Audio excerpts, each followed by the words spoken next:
and welcome back to Inside the Cage. I'm your host, Brady Johnson. Here with me, as always, the man, the myth, the legend, the brother of Cowboys tight end, Jake Ferguson. And welcome back, Bennett. It's been a minute since we've been on the show. Really We're has. A lot sorry has about happened. that, but we're back. We're here talking about the recap of the three biggest games yesterday in college football. I'm so glad it's back. It was fun. It's been amazing. College football week one, stunners, shockers. Wow, it's just been great. And then we're also going to talk about NFL power rankings since NFL season starts on Thursday. Wow, it's already here. I can't believe it. But yeah, let's get into it. So first, we're going to talk about the Texas Ohio State game. Ben, I'm hmm gonna start with you. What do you think needs to happen for both of these teams moving forward? I mean, this is everything you wanted out of a top five matchup. Like it would have been entertaining if it was like 55-54 win, but it wasn't. It was 14-7. Like it showed that these two are two of the best defenses in the country. Ohio State, best defensive player in college football, and Caleb Downs. Ohio State, best offensive player apparently in Jeremiah Smith. Although Actually, I will revamp and say he might not be the best defensive player in college football because the next team that we're gonna talk about, I have something to say about who the best defensive player in college I'd football. just say Caleb Downs, he is equal to Kyle Hamilton in terms of playing safety. Like in Kyle Hamilton, a lot of people had as their number one player in the draft the year that he went. I think Caleb Downs might be the best player in this upcoming draft because of how good he is on defense, his versatility as a corner, as a safety in the box, playing on the line of scrimmage, playing back as deep as free safety, sometimes goes. So I think Caleb Downs is just excellent.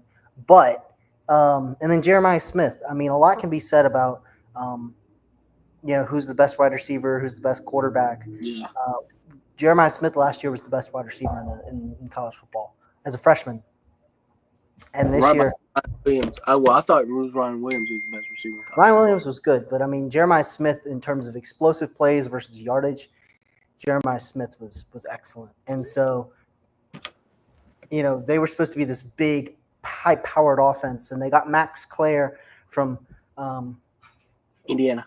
Indiana. Was it Indiana? I think Uh, it's big name transfer, Max Clare, and they lost a lot on that defensive line and their offensive line. But it seems like they've just revamped and retooled it, and they're just as good as they were last year. And Texas, on the other hand, they lose Quinn Ewers, which Quinn Ewers, looking at this Texas team, like Quinn Ewers was their offense last year. He was the reason why his wide receivers were good. He was the reason why every single time they had the ball, it was going to be a touchdown. It just didn't, it was just when it was going to happen. Like they lost Gunnar Helm, but they brought in a good tight end from, excuse you, they brought in a good tight end from, I think it was like Cal or something. Cal. Yeah. Cal. Uh, and they were supposed to be this big thing, but since Ewers went to the Dolphins and they lost Matthew Golden and Isaiah Bond, and they showed that they were kind of struggling, and they were the They were number one struggling, team in the country. and I'm gonna piggyback off what you said. I really think that offensively, it wasn't. I won't say it's the players' fault. I'm gonna say it was Sarkeesian's fault because I I mean, look at Steve Sarkisian's what? He was a defensive coordinator, right? yeah. I look at moments in that game where you could have moved the ball down the field and you just didn't. You had what I think it was in late early in the third. You had a drive. You were moving the ball. You decided to run on 3rd and 7. Tell me why you're running on 3rd and 7. I get you wanna your run game wasn't working against Ohio State, but you could have used the tight end from California. I don't forgot his name. I can't think of his name. But you had him wide open in the middle of the field. If you used him in the middle of the field, I believe that if you called that play to get him open, that place would have been open, and that drive would have continued. And maybe you would have scored and made it 7-7. Momentum shifts to you. Now your defense been playing phenomenal. Now Jack you're injuries. hmm? I'm sorry. This thing's playing music for some reason. Oh, Jack you're Andrews is the tight end for Texas. Yep. Jack Andrews, because I had forgotten his name too. I needed to know But that. but I feel like if you had a play up for the tight end right there on 3rd and 7, because he's the big guy, he's reliable, he can catch that ball in the middle of the field. I believe that would have worked better. But I don't really blame the players. I'm not going to blame Arch. Didn't play his best game. I understand that. It's game one. It's game one. He playing the reigning national champions. He's playing probably one of the best or the second best defense in college football right now. And I can't blame him for that. I blame more play calling than I do the player error, because Sarkisian had a bad game himself. Yeah. I would say that. I mean, I think defensively Texas held their own. Only holding Ohio State to 14 is pretty good. Arch Manning had 9 tackles. What? That's not. I'm reading off the NCAA website. That is not true. That can't be true. No. What the heck? That can't be true. How does he have 9? I think whoever 16 on Texas is had the most tackles. But no, their defense held their own, and they proved why they're one of the best. I think their defense coming back, because they brought mostly everybody back besides Jahdae Barron in that defensive tackle. I think, who was it? Sweat? T'Vondre Sweat? Or was it the other guy I'm thinking of, the big guy? Hang on, give me 1 second. My my washing machine is going like sicko mode in there. Okay. 1 second. You good?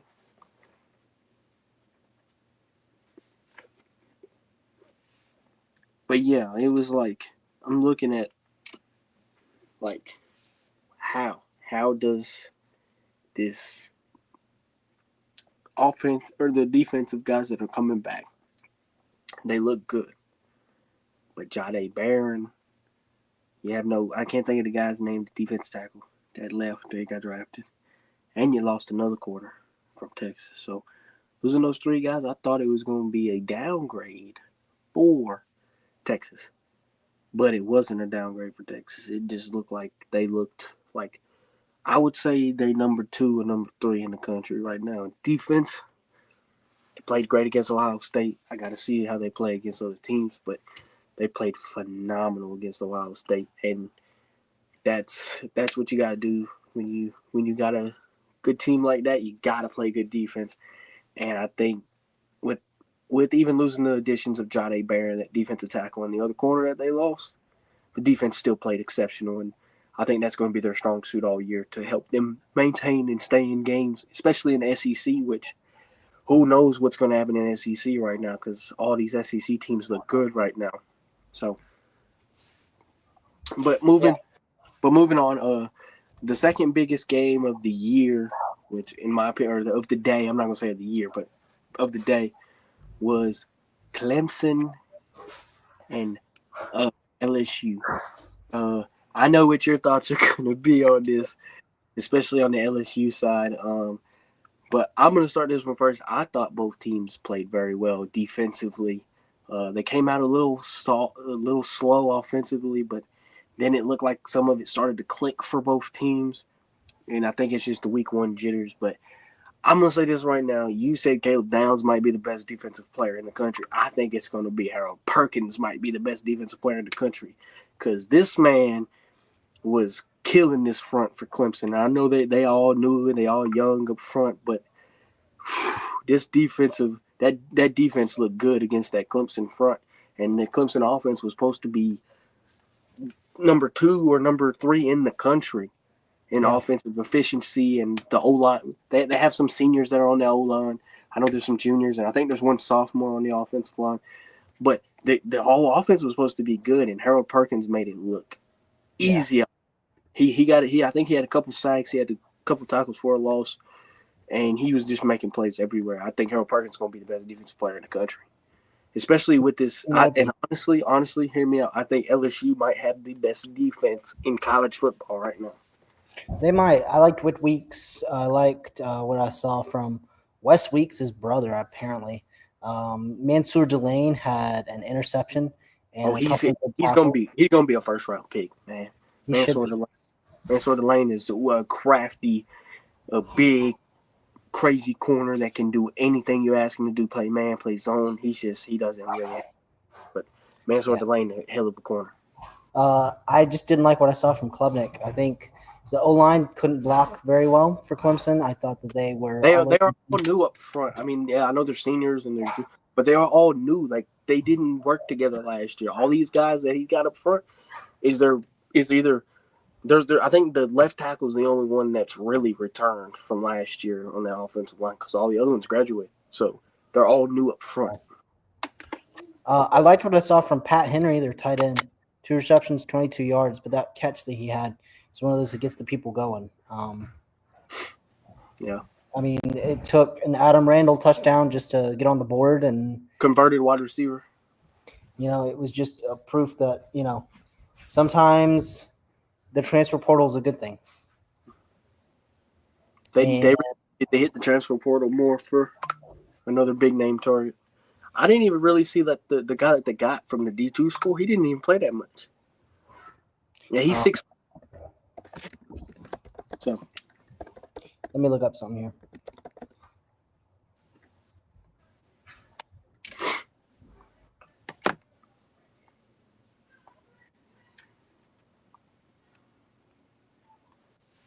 Yeah, you redshirt junior, the left guard, a graduate at senior, graduate at center. They're all new up front. At right, and a senior at right tackle. I mean, and they've all been there, whether they've started or not. But they're still all new because they haven't played with each other. Even though that they've been on the team, they haven't played with each other. Yeah, it's just. Oh yeah, by the way, I got to say this. I called this out in a draft pick, Kenyon Island, and it's in fruition now. It's a hell of a shirt there, man. Mm-hmm. But anyways, I liked what I saw from LSU. Got Garrett Nussmeier, man. Telling you, Garrett Nussmeier was better than Klubnik in one-on-one. I'm not a believer in Garrett Nussmeier. You'll be one by the end of the season. It'll be hard, but you will. You'll be one. I don't know if I will, but I will say, I think both defenses played well too. I think Clemson's going to have a top defense in the country too. Because I mean, if you hold this supposed to be Garrett Nussmeier high scoring offense to that many points, that's good too. I mean, I believe their defense is going to be their strong point all year. I think for both teams it'll be their strong point. No, I think once LSU figures out some things offensively, because Peyton Durham, the running back, is absolutely insane. I think that they need to run the ball a whole lot more and do some short yardage stuff with the what's his name, the wide receiver from Ole Miss, the transfer. Nick Anderson. Oklahoma. Aaron Anderson. Yeah. The transfer from Ole Miss. They need to use him in screens and get him space in the middle of the field, because I think if they do that and start running the football, that offense could be the best in the SEC right now. Yeah. Yeah. But I think going forward from here, I think Clemson's going to have a pretty easy schedule. I think they only play 3 top 10 teams or top 25 teams. Yep. They still got to play Florida State as well, too, though. So we'll see about FSU. We'll see. Yep. And what we're going to move on, we can talk about it. We're not going to talk about it too much. The Alabama-Florida State game, I know everybody had Alabama 2 touchdowns favorites over Florida State. And all I'm going to say is DeBoer needs to be fired. DeBoer, his DC, no, I'm not even going to say DeBoer. His DC need to be fired. They need to figure out a quarterback situation. Ty Simpson ain't it. I know Ty Simpson played decent in that game, but he still couldn't figure it out.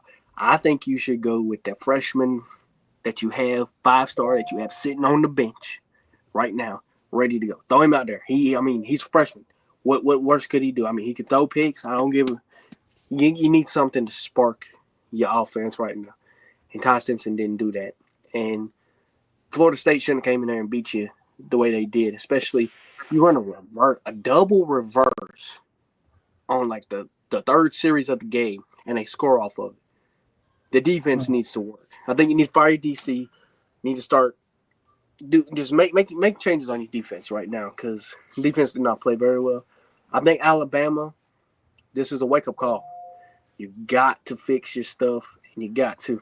But anyways, I'm not going to talk about it too much because that wasn't the biggest game really. I mean, it should be talked about because Florida State came in there and beat their ass. I think we should talk about it just a touch bit more. The one thing I did see is Alabama's defensive backcourt held it though. Like I know they lost 31-17, no passing touchdowns. Thomas Castellanos came in talking all that crap. He won the game. He looked good. I think he had one or two rushing touchdowns. He had one rushing touchdown. He threw for like 250 though. So 152. 152, no touchdowns.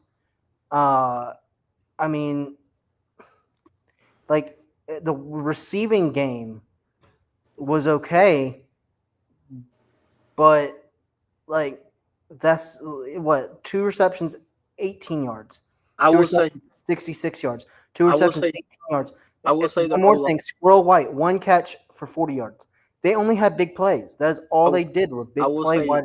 Their O-line played exceptionally well for Florida State. Their O-line is all transfers, and it's self-explanatory why they're all transfers because they can block up front and they block that good front that Alabama has though. Alabama's supposed to have a good front 5. LT Overton, Tim Keegan.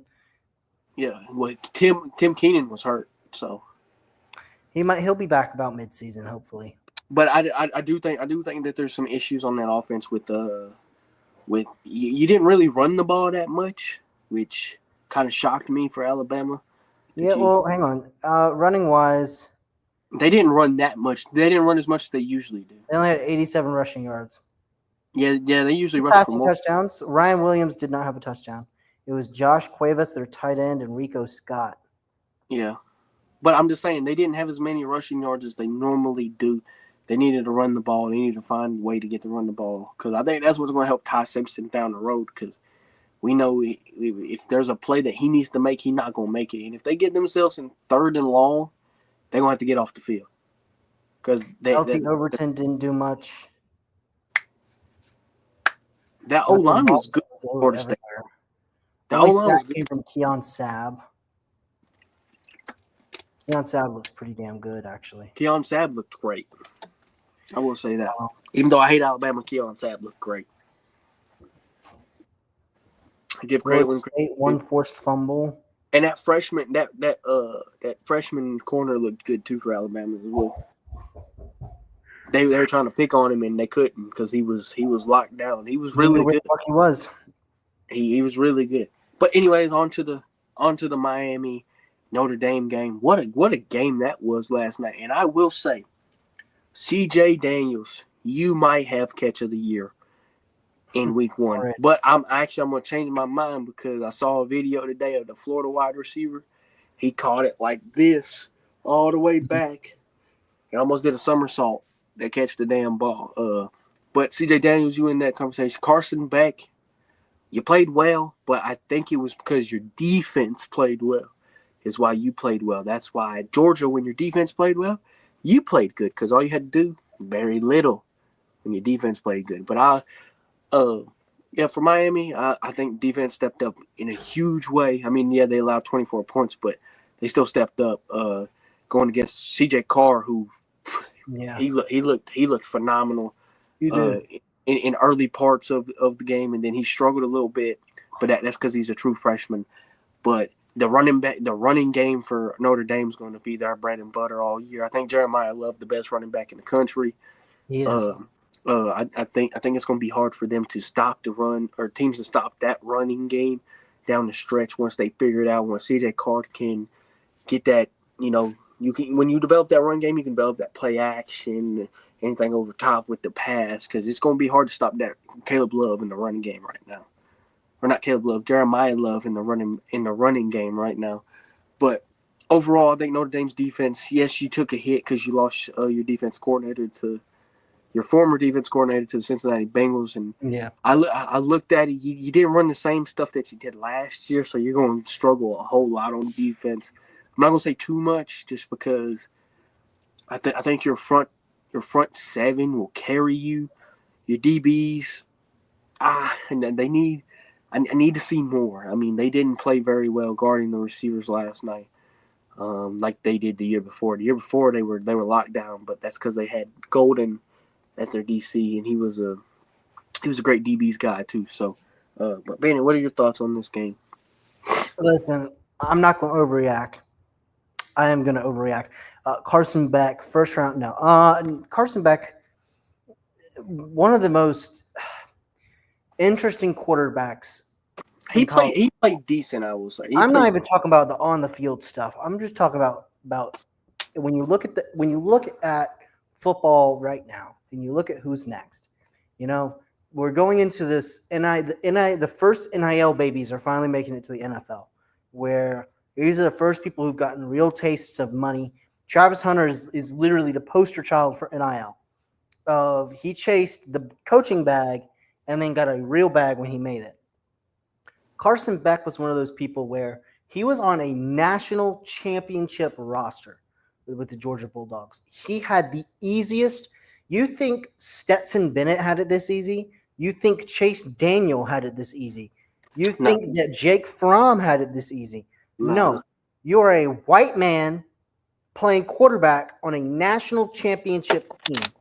All you've got to do is drop back in the pocket and throw it to a wide receiver or throw it to one of your 50 billion tight ends that you have on your roster. And knowing that behind a $7 to $8 million O-line, and you're playing Rice, who has maybe two players who are making a Twix bar and a Capri salad. And you're not playing against any real competition because you go to the University of fucking Georgia. To piggyback off of you, they also had the number one defense in the country. Yes. And he takes that opportunity. And all you got to do is, all right, we're going to play some games in next year. We're going to play some games that will mean something. And we're in the SEC, but don't worry, we've rigged it with them where we don't actually have to play any SEC competition. And the team, we play Vanderbilt, we play Texas A&M, we play Mississippi State. You know, we'll be fine. We just got to make it through until we start. We might have to play Bama, but we'll play them at the very beginning of the year, get it out of the way. If we lose, they'll forget about it. Carson Beck has the easiest road to a college football championship, and he choked last year. He choked. Gunnar Stockton came in and looked really good in the loss that they took in the college football playoffs last year. But he choked. They legit looked at him and went, all right, so what are we doing next year? He said, next year. And then he took money, he took a bag and left. $12 million. Easiest job in the world. And look at where, Jake Fromm, he didn't have a great NFL career, really bad, technically speaking. But look at where some of these other Jordan, I would love to be in a position where Stetson Bennett is. Back up on the Rams, who could win a Super Bowl this year. I'd love to be in that guy's position. And he took a bag to go to Miami, where they have arguably a worse team. This is Carson Beck's stand back here. But to wrap up my point concisely here, Carson Beck is an interesting football player because he's the only guy who I've known to go from a powerhouse school like that on his own volition when he has won the starting job as a quarterback to go somewhere where he's arguably worse, where the coaching staff, they had number one pick last year in Cameron Ward, but where the team has just lost their quarterback, their wide receiver one, and half of their offense. And he went there and he kicked Notre Dame's ass. And I'm happy for him because I'm going to be completely honest. I hated Carson Beck last year, and it's a reason why. Gunnar Stockton looked incredible against Marshall. Excited to see what he does against real competition. He did. He looked amazing against Marshall. You had the easiest job in the world. All you had to do was be the quarterback of the Georgia Bulldogs. Do you know how many other quarterbacks would have given up their freaking left arm to go play for the Georgia Bulldogs? Oh, well, he'll have a tough test in the ACC. He's still got to play a couple ranked teams. So. Yep. I mean, and he's got Annabella Dangers on campus. So yeah. But I don't know anything about that. I just heard about I'm gonna piggyback off Carson Beck. I agree. Last year, I think he gave up last year mainly towards the end of the year because he was having. I think it was the game against Alabama where he had that bad game, and then it just seemed like he quit It's like, okay, I'm done. I'm done. I don't want to be the Georgia quarterback anymore because I'm not doing what I need to do because they needed to lean on you. The defense struggled. The defense had injuries. Defense struggled last year for Georgia. Defense struggled. It was the first time the Georgia defense looked out of place, miscommunications. It looked like they just didn't know what was going on. This year, the Georgia defense fixed that problem. And Gunnar Stockton, all you have to do as a Georgia quarterback is throw the passes that you need to do, score touchdowns, run the football. That's all you got to do because what are you going to lean on? You're going to lean on your run game and you're going to lean on your defense. Your O-line's going to be good and you're going to have one good tight end and maybe one good wide receiver. That's all you need for the Georgia quarterback. Now at Miami, you're going to have to do a little bit more, Carson Beck, because they don't have the same offense, but they also don't have the same defense that Georgia does. I mean, I'll give the credit when credit's due. The Miami defense played exceptional. The DBs, they're all transfers. They played well. I will say the front needs a little bit of a touch or two. I think they need to play the backup DT for them over there in Miami. I don't forgot his name because I didn't really care about backups DT. But he played very well last night. I think he needs to go in there and start over the starter. But it's like Carson Beck. This is you're gonna have to win games. You're gonna have to lean on the defense, and you don't really have a good run game. Your run game's not gonna be that good. Your O-line's not that good. Well, let me take that back. Your O-line's old. I'm not gonna say they're good. They're like seniors and juniors up front, so they have a couple guys who are pretty good. They're pretty good. I'm not discrediting them, but I'm just saying. I think 3 of their offensive linemen will at least go within the top 150 of the draft. Yes, I agree. But they're not going to be like Georgia O-line like they've had in the past. I think Georgia this year is not going to have any. I think maybe their center might go in top 150. I'm just saying. For example, in the past when you. However, I think Notre Dame, on the other hand, has 3 guys that are going to go in the top 50. Yes, that is true. Notre Dame's going to have. Saw, and then in 3 years later, CJ Carr. I'm telling you, CJ Carr going to be that dude in 3 years. CJ Carr going to be seasoned. He going to know what he's doing, and CJ Carr going to be at least. I say he'll be a late first round pick. I'm not going to say he's going to be an early first round pick because he is only a freshman. He's still got a lot of work to do, but listen, back to the Carson Beck. Carson Beck gonna have to prove to me that he can win these games by himself. Yesterday, his defense stepped up for him. Congrats. I mean, yeah, you had some nice throws, but you did that at Georgia. I need to see you win, be down by 14 points, and you, not your defense, you come back and win the game. Because guess what Cam Ward did against Virginia Tech last year? They were down 17 points, and Cam Ward put on the Jets. He turned up. Cam Ward turned up, and he won the game for Miami in like a double overtime game against Virginia Tech. So Notre Dame. I took a quick peek at their offense here, man. Anthony Knapp, left tackle, is great. Oof. Neil Wagner, right tackle, is great. Knapp's not even going to be eligible this year. He's next year. Wagner, right tackle, he's great. Jagisaw had an ATV accident, so he's going to be out for a little while. He'll probably come back and play at guard. Ashton Craig and Billy Schrouth, both left guard and center, great. Right guard is the only one. I think they're starting a true sophomore, maybe a redshirt sophomore. Can we say that? They might be sophomore Sullivan Ashby or Ashper. Can we say that Notre Dame might be O-line you? I think it's still Iowa, man. Iowa? No, that's tight end, bro. I mean, you could say tight end, dude, but like I'm just thinking about. Okay, hang on. Notre Dame might be O-line you. However, if you are a center at Iowa, you're getting picked within the first 3 rounds. Like Tyler Linderbaum, Tyler Biadasz. I think Iowa's is center you, but as an O-line overall, it's Notre Dame because you have Joe Alt, Quentin Nelson, Zach Martin, the All-Pro, the one that just retired All-Pro. I mean, you have guys that has played for Bama has had some excellent O-linemen. But I will say think this. I think Georgia is overblown with their O line. I think everyone keeps saying that they have a good O line, but like, who's come out of there? I will say this: they are good to run the football. Their O line is good to run the football.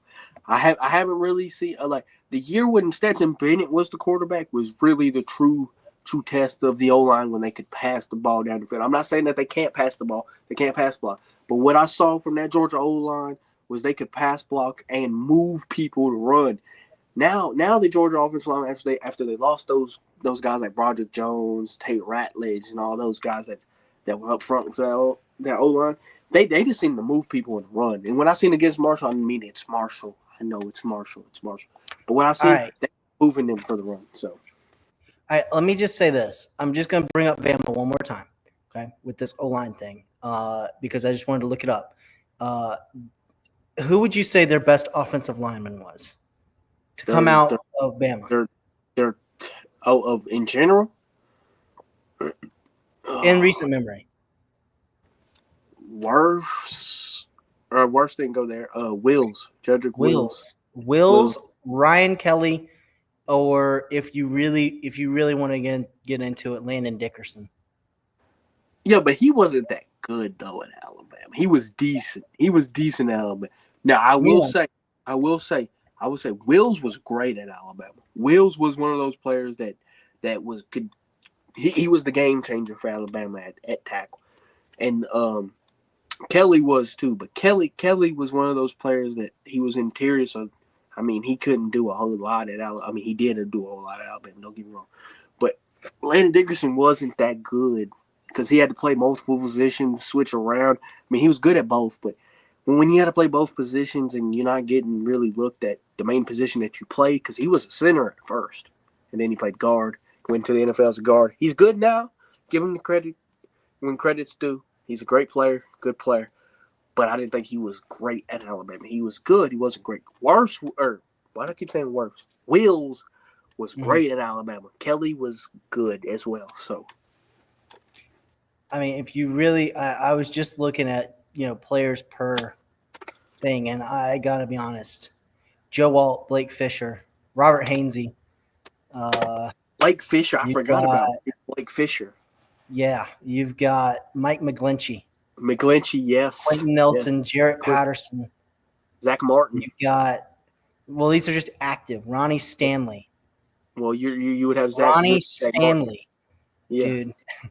Like all of those guys are active players. Aaron Banks. Like those are all active players from Notre Dame in the NFL. If I go to Iowa, they have significantly less than I thought, which, that's on me. They only have Tristan Wirfs. Right now, you've got Connor Colby, James Daniels. James Daniels is a great one. Yep. Yeah. You got Alaric Jackson. He's good too. You got Tyler Linderbaum, as aforementioned. Mason Richmond. We know Tristan Wirfs. Yeah, good player. That's it. That's all active. He got signed yet, Tristan Wirfs? No, Jedrick Wills isn't signed. Oh, yeah. I meant Jedrick Wills. He's still not signed yet? But I do have to say, Tyler Booker, Bradley Bozeman, Landon Dickerson, as we mentioned. You've got Tyler Booker, we don't Ryan Kelly, J.C. Latham. You got J.C. Latham wasn't that good at Alabama. Evan Neal, he's a bust. Evan Neal is a bust. Cam Robinson's still in the league. Cam Robinson was Tyler Steen. Steen was okay. Jonah Williams. Jonah Williams was great at Alabama. He was great. I would say all of those guys are. He was great at Alabama. But are you hearing what I'm saying? Albany State giving us Grover Stewart. But are you hearing what I'm saying? I'm saying good, okay. What did I say that to the Notre Dame? I said great for most of those greats for the Notre Dame guys, because Quentin Nelson great, Alt gonna be great. I do need to research who is O-line U. I think it might be Notre Dame. I'm willing to say it's Notre Dame right now without any. I think center U. Well, they're not. I don't think Iowa center U. I don't think it's center U either. I really think the O-line U is Notre Dame because they have Calvin Anderson, Kelvin Banks, Um, Who's this? Texas? yeah. Never mind. Cameron Williams. That's it. I thought there were going to be a hell of a lot more O linemen from No. there. Yeah, no, it would be interesting to do a deep dive on who is. Yeah. Honestly, dude. Honestly, Ryan Bates, Olu Fashanu, Will Penn Fries. State. Yeah, Penn State. Penn State. You've got Connor McGovern, Hunter Norzad, Juice Scruggs, Rasheed Walker, Caden Wallace. Drew Scruggs technically doesn't count because he started at Houston. Started at Houston, but He started at Houston. He technically don't count. so maybe it's Penn State. Maybe it's. I still think it's Notre Dame. I think I'll have to do a deep dive. The guys you name for Notre Dame are either all pro or could be all pro or honestly is all pro. It might be. Hang on. Let me just take a look down here and see. It might be 1, 2, 3, 4, 5, 6, 7, 8. It might be Wisconsin, dude. I still think it's Biotish, Bordellini, David Edwards, Rob Havenstein, Joe Huber, Joe Tippmann. But none of those are all Van Land. I'm talking about you say Notre Dame guys, but name the all pros that are on Notre Dame. I know. I'm just saying. We need to do some research because if you want to be an O lineman and you want to be good at being an O lineman, you need to go to this school. Yeah, and right now it's between. I think you're correct. It's between Notre Dame and Wisconsin. I think Wisconsin. Maybe Wisconsin. I don't know. It begs you. It's definitely Notre Dame though, because Notre Dame they produce a bunch of whole line, and they produce good blocking tight ends as well. Michael Mayer. That's it though. That's the only one I know. Michael Mayer. Tommy Tremble. Jimmy Graham. No, Jimmy Graham went to Miami. Who am I thinking of? The other guy, Ian Thomas. Either way, we've gone way off the rails. Game was okay. Excited to see what I think these two both are going to be in the playoffs this year. Yeah, I agree. Who's going to come out on top? NFL Power Rankings, right? Yes, that's what we are doing. NFL Power Rankings. 3 days before the game. 3 days before the NFL season kicks off, which is going to be Dallas and Philly in Philly on Thursday Night Football. It's going to be a great one. No Michael Parsons for the defense for the Cowboys. But they just paid DeRon Bland 4 years, $92 million. So what confuses me, why didn't you pay Michael Parsons that money that you know that you have? You just didn't want him to play for the Dallas Cowboys. You wanted the extra picks that Jerry Jones probably going to waste on a freaking player that ain't going to make no game. See the meme, and it's, this pick could be anything. It could even be Michael Parsons. No, he gonna waste it on a pick that don't even do nothing for the Dallas Cowboys. Deuce Vaughn 2.0. It's gonna make no damn sense, and then you're gonna be like Jerry. They're gonna be like Jerry Jones won the trade. No, he didn't. He drafted fucking an idiot that can't fucking play up there. He's gonna get Ruben Bain Jr. and Ruben Bain Jr. is gonna get in trouble, and that's gonna be the end of that. All right. You're gonna start with pick 32. I gotta pull this up real quick. Hang on.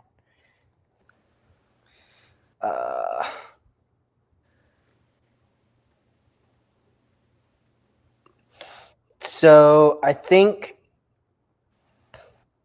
we did this after the draft, right? Actually, you did even, so I'll go even. You go odds because I did it. I did the odds last time, so I'll go even. Okay. So I already have mine pulled up. I'm gonna go 32. It's kind of it's irreversible because like we were talking about, it could be the Saints, it could be the Cleveland Browns. I'm gonna choose solely on what I think's gonna happen. You're not gonna hurt my feelings, by the way. I just want to let you know. I am not gonna hurt your feelings. I'm not gonna go to Saints here. I'm gonna go to Browns, and it's only because I think there's a lot of question marks. They're old. They are old up front. And I need to see how they can maintain that age and still be good. Because after some of those guys go down, who's behind them though is is the They real. have made some signings that I am happy about. I know, but I'm just saying like in realistically who, because they're gonna have to run the football to help Joe Flacco, and they lost Nick Chubb to the Houston Texans. Nick Chubb, I mean that was your guy. I mean, Quinshon Judkins still hasn't signed. yeah, Keyshawn Judkins hasn't signed. You got Jerome Ford. You've got Dylan Sampson, who's probably going to get some touches. Well, he definitely will. He'll have to. But Keyshawn Judkins might be suspended for a couple of games, anyways. Because when he does sign, he gonna probably get suspended for that when he got arrested. So, I mean, it's gonna be Sampson and Ford. And do you really trust those two guys right now? I mean, Ford we've seen be decent, but can he be great with this good O line that they have? I know that they have a good O line, but they're old, like I'm saying, and they don't have anybody in the back, and like they're not. They think so they lose their O line coach to Tennessee because his son just took the head coaching job. Yeah, and they had the best O line coach in the NFL. You couldn't tell me differently. Like he was the best because he had Joe Thomas and Joel Bitonio. And he had Alex Mack, and he had Cam Robinson, not Cam Robinson. He had one of those dudes who's a stud elsewhere. J.C. Treader. J.C. Treader. He had Kevin Zeitler there for a minute. Yeah. I mean, you name it. He coached it. They sucked everywhere else. Honestly, I would have named him the head coach at some point in there because he honestly was the best coach in that organization's history, has been their O-line coach. Yeah, and he's the best coach. It's crazy. And now he's the O-line coach for the Tennessee Titans. It's just the developing talent and figuring out what exactly works in the NFL is like critical. And they let go of J.C. Treader. Okay, that's fine. They bring in Ethan Pocic. Ethan Pocic has nightmares. He can't stay healthy. He's seeing things. He's contemplating retirement. They do have a good backup in Luke Whippler though that can be serviceable. Whippler's this pudgy fat kid who he has no upper body strength. He's just fat. Like he gets out there and he blocks like he doesn't know what he's doing. The two best offensive linemen that can back them up on their team is going to be Tevin Jenkins and Zach Zinner. And they have Cole Strange. They do have Cole Strange signed to the practice squad. He's going to be elevated at some point. But Cole Strange, former first-round pick, he played center, left tackle, right guard, left guard. He might end up playing center. He might end up playing center for them. He might. Although I think Whippler, pudgy white kid, will end up in there. But, you don't have anyone to develop because you should have waited at least a year or two more before DeJuan Jones saw any real playing time. He should be on your – You should have never got rid of Jedrick Wills, though. You should have had him sit behind. Or if you're going to get rid of Jedrick Wills, you needed to sign a replacement. Yeah. And they didn't do that. So right now we're looking at DeJuan Jones at left tackle. Instead of Jack Conklin, it's DeJuan Jones, which makes no sense to me. This is the same fear, and we'll talk about them later. This is the same fear I have for Pittsburgh because they're starting Broderick Jones on the left. They don't know what the fuck they're doing. That's his natural position, though. It doesn't matter. He doesn't know what the fuck he's doing. He doesn't know his left hand from his right hand. He doesn't know how to wipe his ass. But you know what I think? You know what I think? I'm talking about DeJuan Jones, and I'm talking about the other guy. You know what I think's going to happen for the Steelers, though? I think they're going to move either Anderson, who normally play tackle, Spencer Anderson to tackle, or they move Andrus Peat to tackle. Andrus Peat has played both guard and tackle, so I wouldn't be surprised. But sticking with the Browns right now, it's worrying because Bitonio could retire at the end of this year. You have no one waiting in the wings. Wyatt Taylor could retire too. Taylor could retire today. You have no one waiting in the wings. Zach Zinter is waiting in the wings. Zach Zinter's good. I love during the draft process. You know me. I love me some Zach Zinter. I just don't see a future here for Cleveland Browns O-line. They're going to be piecing together a bunch of free agents. Jack Conklin might retire after this year too. We saw Carolina do that a couple years ago. Well, actually last year, where they pieced together this O-line, which they already had Moton and Ekwonu, and then they brought in the interior part of that O-line, and it worked out. But I just don't see Cleveland any feasible way that Cleveland after this year offensively is going to have any type of plan. Yeah. Because Antonio and Treader both retire. If Antonio and Teller both retire, they lose all their experience. Pochich could retire tomorrow. They don't have a backup. Conklin could retire. DeJuan Jones sucks. If he is good this year, I'll be the first to say I'm wrong. I'll give him that. If he has a couple of good games in there, I'll go, hey, DeJuan Jones is proving me wrong. Cole Strange, I think, is going to end up playing the majority of his time at one of the guard spots or center. I just don't think I don't think that team's going to be healthy enough to maintain an entire season with that O-line. I hope they are. I pray. I don't want them to get hurt, but I think Cole Strange is going to end up playing a lot. They are all dude, is what I'm telling you. Because I think if you own David Njoku in fantasy, you're about to eat this year.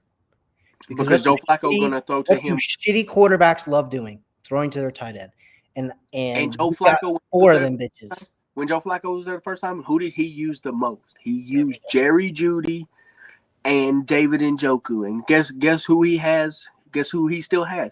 Jerry Jeudy and David Njoku. Harold Fannin is going to eat. He's going to eat. Yes, he will. I mean, if you're a proud owner of Cedric Tillman or Thrash, drop him. Good luck. Drop them. It's not worth keeping. They're not worth keeping. And look, I love me some Cedric Tillman, but look, defensively. Back to the offense for me. But I really think that the O-line with age is going to struggle just with the age and maybe injuries, maybe down the road. But I look at the receiving core, barring Jeudy, who was their best receiver, and Njoku, and maybe Harold Fanning, because we haven't seen Harold Fanning. He's a rookie. We haven't seen him play. But barring that, who do they got really? I mean, Cedric Tillman. I'm always gonna love Cedric Tillman. He's a Tennessee guy. So, but Jamari Thrash, what is he gonna do really? What is Isaiah Bond possibly gonna do? The guy from Texas took the lights off of teams. What is DeAndre Carter gonna do? David Bell's out for the year. So, I mean, I just look at the offense. I'm like, this is ugly. You're gonna have Jerome Ford and Keyshawn Judkins and Dylan Sampson running the football at some point. So. Mm-hmm. I mean, I really like this offense. Now, defensively, we'll go back to you defensively. So, defensively, it's just they lost. They made some weird roster cuts. They cut Nick Needham, which was interesting because Nick Needham was supposed to be their fifth corner, and they cut him. And it's kind of strange because Martin Emerson's supposed to miss some time. It's just yeah. I mean, I think what we're doing with the Browns right now is interesting, and I know that we're gonna have to get a move on with some of these other teams, but it's just the Browns are gonna be in a scary spot, dude. Browns are gonna be in a scary spot. Do you want to rock it off 31-27, and then we'll talk about any of them that we find interesting? Yeah, and then we'll continue from there. Yeah. All right. 31, New Orleans. I think that's a fair assumption. Honestly, worst quarterback room in the entire league. I'm saying that is worse than Cleveland's because right now it is Spencer Rattler and Tyler Shutt. That's it. Yeah, and I think both Dylan Gabriel and Shedeur Sanders are better than both right now. And I would rather have Joe Flacco, to be completely honest. Joe Flacco. I want some veteran. I don't even care. I don't even care if it's like Taylor Heineke or a Marcus Mariota or a freaking Jacoby Brissett. Give me somebody who's been in the league for more than 5 years. People sleep on Joe Flacco. Joe Flacco still can play some football. So, even if he couldn't, it's the veteran presence. And I think what Kellen Moore thinks is Kellen Moore is the quarterback veteran. He's the guy who sits there with the headset on and whispers in the quarterback's ear. We still need. I don't even go get somebody from your draft class, dude. The only reason why you won the Super Bowl is because Jalen Hurts is that guy. But what were you doing with Dak in Dallas? What were you doing with Dak? Dak had his second best statistical season with him. I know, but I'm talking about. Jalen Hurts had his best statistical year when he was. I know you don't understand what I'm saying though. I'm talking about I they did have their best statistics. I'm not saying that they weren't good. I'm just saying you had guys there already. Like Dak was established. Jalen Hurts is established. You don't have any guys here that are established. You need a veteran that can, pull the reins at least a little bit. Or at least just be there to be a guy. Like just be with the headset on. Who's older than who is at least 29 to 30 years of age. And the problem is that Shuck is almost 29 to 30 years of age, and he's a rookie. He doesn't know what the fuck he's doing. And so he turns 27 in November. It's so frustrating because we have every opportunity to go and try to trade for one of these veterans or go and sign a veteran. I wouldn't even mind Chris Oluokun from fucking Kansas City. Honestly, you should trade for Jacoby Brissett is bagging up Kyler Murray right now. I mean, Colt McCoy, is he still around? Like, bring in somebody, just anybody. Because right now, if stuff goes bad, we will see Hunter Deckers at some point this season. You will see Hunter Deckers. I'm really telling you. But they're 31. Saints could be a whole episode by themselves. I could complain so much. Who's 30? 30 for me is going to be the Jets, and it's self-explanatory. We don't know what we're going to get with this offense yet because we don't know what Justin Fields didn't look that good in preseason. He looked shaky. He looked like he did when he played for the Bears. He looked rough. But I'll say defensively, they might be okay defensively. They were flying around out there. Some of these backup players were still flying around. But these starters are coming back because they were all injured last year. Aaron Glenn's got a good group of guys that he's going to be able to work with. I think the defense will be in that top 12, top 13 range of defense. So I think they'll be good to keep them in some games, but they ain't going to be that good offensively to keep them in games. A couple of the highlights for the Jets is that this team could either be a top 10 team in the league or a bottom 30. And that's their range. Is exciting. Justin Fields could be electric this year. He could be electric this year. He could be good. The receiving core is still a receiving core. They've added some people that are very Aaron Glenn-esque people like Josh Reynolds. But also, he's told them the culture. I didn't draft any of y'all. I didn't choose to have y'all on my roster. If we keep you, it's because I want you here. If we don't keep you, get to stepping. Like, you are not part of the culture I want to build. Because this culture, Robert Saleh tried. He did. Give him credit. He tried to build a culture, but it was just a losing culture because you had bad quarterback after bad quarterback, and that was the GM's fault. Now they brought in a better GM. They have a guy in their bad quarterback though. What? Aaron Rodgers isn't a bad quarterback. He just got hurt. He wasn't a bad quarterback. He was coming off a year where he was hurt. But also, he didn't. There was no identity of what they wanted on offense. It was just Aaron Rodgers here. We're going to make something happen. They didn't have a better identity. And I felt like because when Aaron Rodgers was in Green Bay, he called the shots. In the Jets, it seemed like he was just holding back and letting the team call the shots instead of him doing what he does best. He put too much trust in their OC, and that's what got Saleh fired. So he never should have brought him in. But my main thing is this defense is good enough to win them games. They have Sauce Gardner. And they have Quentin Williams. They have and Quincy as well. And they also they have Sherwood and all those guys at linebacker are good. Like they have a great, solid defense with a lot of depth and rotation. And Aaron Glenn's a defensive guy. And if he can get that to work, they're going to be okay. They have a guy in their front office, Rick Spielman. He is the former GM of the Vikings. He's the one who drafted Adrian Peterson to Justin Jefferson. And all of the misses in between, true. Harrison Smith, he was doing a podcast like we are right now, and he got called in. And guess what he did? Dan Quinn, Adam Peters in Washington.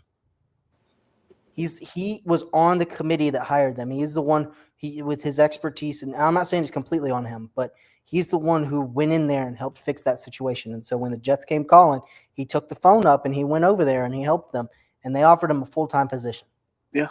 As a senior analyst, where he just goes in, tells them what he thinks they should do. They don't take it. He still gets paid. Yeah. And he gives them their expert. And if they listen to him, could be good, could be bad. They should listen to him. Listen to him. Though. He's a smart guy. And so they're in the right direction in terms of they have a GM who knows who has good advisement around him, who's going to know, okay, I need to do this and not do this. And they got a head coach who is a culture guy. And that's very rare. You have Dan Campbell, you have Aaron Glenn, and you have Ben Johnson. And those are the big three of culture guys. Outside of like Mike Tomlin, who's built his own culture, but he's just been there for a long time. So he is the culture, And Bill Belichick was the culture. But Mike Tomlin can do that and still be over 500. Dan Campbell came in 4 years ago and built the culture from the ground up. Ben Johnson's building the culture in Chicago. Ben Johnson gonna be We'll great. talk about him in a minute. I'm telling you. But yeah, the Jets, I think we could be really wrong about them at the end of this year. We could be, but I just don't see it right now. I don't see it right now. Yeah. I can't. But we will see. All right, 29, right? Yep. 29. Got to be the other one. The other one. The other New York team. Let me look at all my options here. You got you got Tennessee, Indianapolis, Giants, Miami could be here. I'm gonna go with the Indianapolis Colts. I think there's issues. I think that Tyler Warren and Josh Downs are about to have statistically their best seasons. I think Jonathan Taylor is going to have statistically one of his best seasons, and I think that this O-line could be in a spot where we could see a lot of improvement from a lot of guys. Defensively, I have a lot of questions, but they did bring in. I did like their acquisitions with JT Tuimoloau, and then they also already had Latu. And then I did like bringing in Bynum. I liked the signing of Chardavius Ward. I think that they have a good – Xavier Howard too. Xavier Howard. I think they got a good defense. They have a great defense. But you lost Juju Prince, one of your big, young, long corners that was good. They cut him. They didn't want him. So obviously something. Yeah, he gonna start for Miami with. Honestly, they could go out and get Asante Samuel tomorrow. He's still free right now. And hell, here's the other thing: if you got a question about their O-line, Jedrick Wills, boom, instant addition. Yeah, but they made a couple other signings that I like. I think their wide receiver core is questionably interesting. I'm not excited. I'm not a huge Michael Pittman fan. But I hope he does good. I'm just excited. Tyler Warren is literally in the perfect system. I think Anthony Richardson, they just need to bite the bullet and trade him right now. Saints, you better be calling. We don't need another project. I would trade for Daniel Jones. I'm gonna keep that a buck. He needs to go to the Rams and sit behind Stafford. Rams. That's exactly what I'm thinking. Because we just finished talking about. If I'm Stetson Bennett, I'm the happiest man in the world. If I was Anthony Richardson, I would be ecstatic. Because you get to sit behind Stafford for maybe one more year and learn. 29, Indianapolis. 28, I think I'm going to go the New York Giants here. That's fine. I would have them 28, 29. I just believe offensively they are going to struggle. I don't know what quarterback player we're going to get. Are we going to get Russell Wilson of old? Are we going to get Russ that plays good for half of the season and then shits the bed towards the end of the year? Are we going to see Jackson Dart at some point? Are we going to see Jameis Winston at some point in the season? Are we going to see a revamped running game with Tyrone Tracy and Cam Scatterboo? And are we going to see Malik Neighbors take that next step of being the superstar receiver we know he can be, but is the quarterback will be able to get him the ball? Defense, I'm not really concerned about as much anymore. That front seven's going to be phenomenal, amazing up front. You got Abdul Carter, Kevon Thibodeau, Brian Burns, Sexy Dexy. I think do they still have Azeez Ojulari, or is he gone? I think he left. Hang on. I think he left too. Because I was going to say if they have Azeez Ojulari too, or not Azeez. Who am I thinking of in the middle? Bobby Okereke. He's on the Eagles. He's on the Eagles now. Bobby Okereke or Azeez Ojulari. Oh. They used to have Bobby Okereke too, so he was good for a couple seasons. That's what I'm saying. So, but yeah, the DBs are young, like you said in an earlier podcast. They're young, but they played decent last year. I don't know how they're some good additions. I don't know how they're going to play this year. They do have some new additions. I've only got better. Defensively, Debo. Defensively, what's his face? Javon Holland. Javon Holland, yes. Like I said, I'm not sleeping on the defense right now. I believe that they're going to be good. I just got to see how they piece together. because this is Mike a Kafka needs to have himself a year at OC. this is a new defense. They're all most of them are new, not all of them. Most of them are new. They got to mesh together. I know that front seven's going to mesh very well because we already know the four rushers that are going to rush is going to be impossible to guard because you got Brian Burns on one side, Kevon Thibodeau and Abdul Carter on the same side, and then Sexy Dexy in the middle. That's going to be a force to reckon with. Offensively, like I said, the O line gives me a little bit of concerns too. The running game, I got to see how it fits, and then you only really got one receiver. I'm not sleeping on Darius Slayton. I'm not sleeping on Wan'Dale Robinson. I'm not sleeping on those guys. I just need to see them step up to help Malik Neighbors. We'll have to see. So that was 28-27 for me. I'm going back to the AFC East. I'm going Miami. Miami at 27. Yeah, I can see it. Tyreek Hill wants to trade. They've lost all their corners to lost all their corners, lost their ACL. safeties. They brought back Minka. I feel bad for Minka. They willingly traded away Jonnu Smith for Darren Waller, to bring in Darren Waller. Tyreek Hill wants to be gone. Jalen Waddle's going to be it. It's going to be him and Eric Azukama or whatever his name is. That's it. Devon Achane looks fine. Jalen Wright looks okay. Ollie Gordon looks good. Tua might get a concussion, and then he's dead. He's dead. Quinn Ewers got best offensive player might be their freaking fullback at the end of the day. He might be their most reliable guy. Alec Ingold, yep. Their O-line consists of a bunch of random people who are all put together for no reason.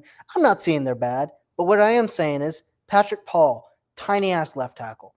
Left guard, Jonas Savanaia. Can he even play football? Center, Aaron Brewer. I am the same height as Aaron Brewer.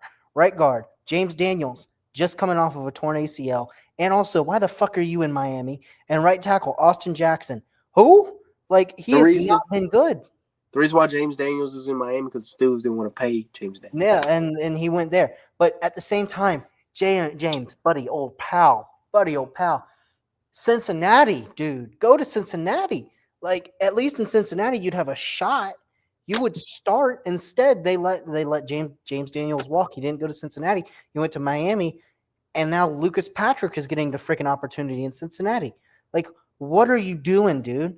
You're going to a team where their entire theme of their game are these weird-ass runs that don't do anything. Mike McDaniel is cooked. He is chopped. He's awful. I think that he is the poster child for just because it says Shanahan does not mean it is Shanahan. See, look, they were stupid for letting Brian Flores go. Brian Flores was a really good head coach for the Miami Dolphins. Gave Brian Flores, Bradley Chubb, Chop Robinson, and what's their face that they just brought that they've had they drafted who's really good? Jalen Phillips. Yeah. Phillips, Chubb, Chop. They never would have lost I'm going to kiss you Wilkins. And B, they wouldn't be in the position to get Kenneth Grant because they'd be in the Super Bowl. They still have a chance to get Wilkins back, though, because Wilkins you give them those guys with that defense. And we saw what Brian Flores did with shitty-ass corners last year. Yeah. Made him look good. Made him look really good, actually. Yeah. And then on offense,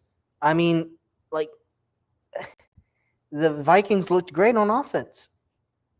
But Brian Flores with that defense, if he was just the DC of Miami, this team would be in playoff contention every year. But they've got a crackhead at DC, and they got a meth baby at OC, and then they have a nicotine-addicted little addict head coach who should be fired and sent out of this league because he's not a mastermind. He is this cocky, ignorant a-hole who doesn't know what he's doing. And you were a poster child of the Shanahan offense because you know who he was supposed to be the next big thing. You know he wasn't calling plays in San Fran. It was Shanahan. Yeah.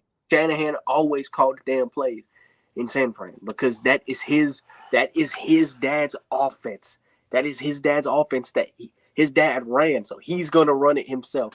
And I just hate how people be like, if I were the owner of the Miami Dolphins, the GM would be under lock and key and thrown. He'd be put in a treasure chest, and I would sail his ass to Cuba and just leave him there because he does not need to be touching this team again. The decisions that they made together, those two idiots, where they go, fast or good at football? What do we do? Fast. Tyreek Hill's a good player. He is both good at football and fast. Jalen Waddle, good at football and fast. Devon Achane, good and fast. Your O-line does not need to be fast. Why are we grabbing people who weigh the same amount that I do and who are the same height as me? Why are they out there playing football? There's no reason Aaron Brewer should be touching a football. He's tiny. Tiny. Get him out of here. Aaron Brewer did start for the Tennessee Titans, though. He did. And guess what? And the 49ers. Tennessee Titans never made a Super Bowl. But he started for the 49ers. 49ers were not in Super Bowl contention when he was there. They were. I think he was. He wasn't. He wasn't. It was somebody else. It was not him because he was on the Titans getting chopped up and getting his knees crushed by freaking Calais Campbell every year. He'd go one-on-one against Calais Campbell, and Calais Campbell would sit on him. And, what are you supposed to do? You're playing against a freaking sumo wrestler as a freaking midget. At 36 years old, too. Nothing gets me angrier than looking at the Miami Dolphins team. Just if I am having a great day and I want to ruin it, I go and I look at Miami Dolphins team. But if you are turn the ball over, I look at Aaron Brewer at center. I am excited for Jonas Savaiinaea because he's finally going to get to see what dysfunction looks like. And I look at both of these receivers in Miami. If Tyreek's out the door, Jalen Waddle's going to be next. And the reason I say that is because it's going to be a dumpster fire this year, and it's going to crash and burn. And I think it would be a blessing to get both of these receivers right now. I mean, I know Tyreek Hill didn't have a great season last year. It's not his fault. He played with 5 different quarterbacks last year. So did Jalen Waddle. And Jalen Waddle was hurt almost all last year. So was Tyreek Hill. He was hurt as well. So I mean, I can't put the blame on both of them, but they are still both great receivers, both heavily fast, both still can play football. I think if they go somewhere else, they would be a great addition to any team and any spot and help a team win a championship. Like, what if Tyreek Hill went to the freaking Rams? It's over. The Rams are winning, no questions about it. Or if Jalen Waddle went to Detroit or Philly or Dallas or something like that. Yeah, I mean, it's just disappointing to see Miami like this right now. So, but that was 27. Who's 26? 26 for me. I'm not gonna. I don't really want to do this, but I'm going to, and I hate doing this because I think this team's going to be good in the early part of it. 26 for me. I'm gonna put. I really hate doing this, but I'm gonna put the Jacksonville Jaguars at 26. Hear me out. There is some question over Tennessee. Yes, I'm gonna put Jacksonville down there.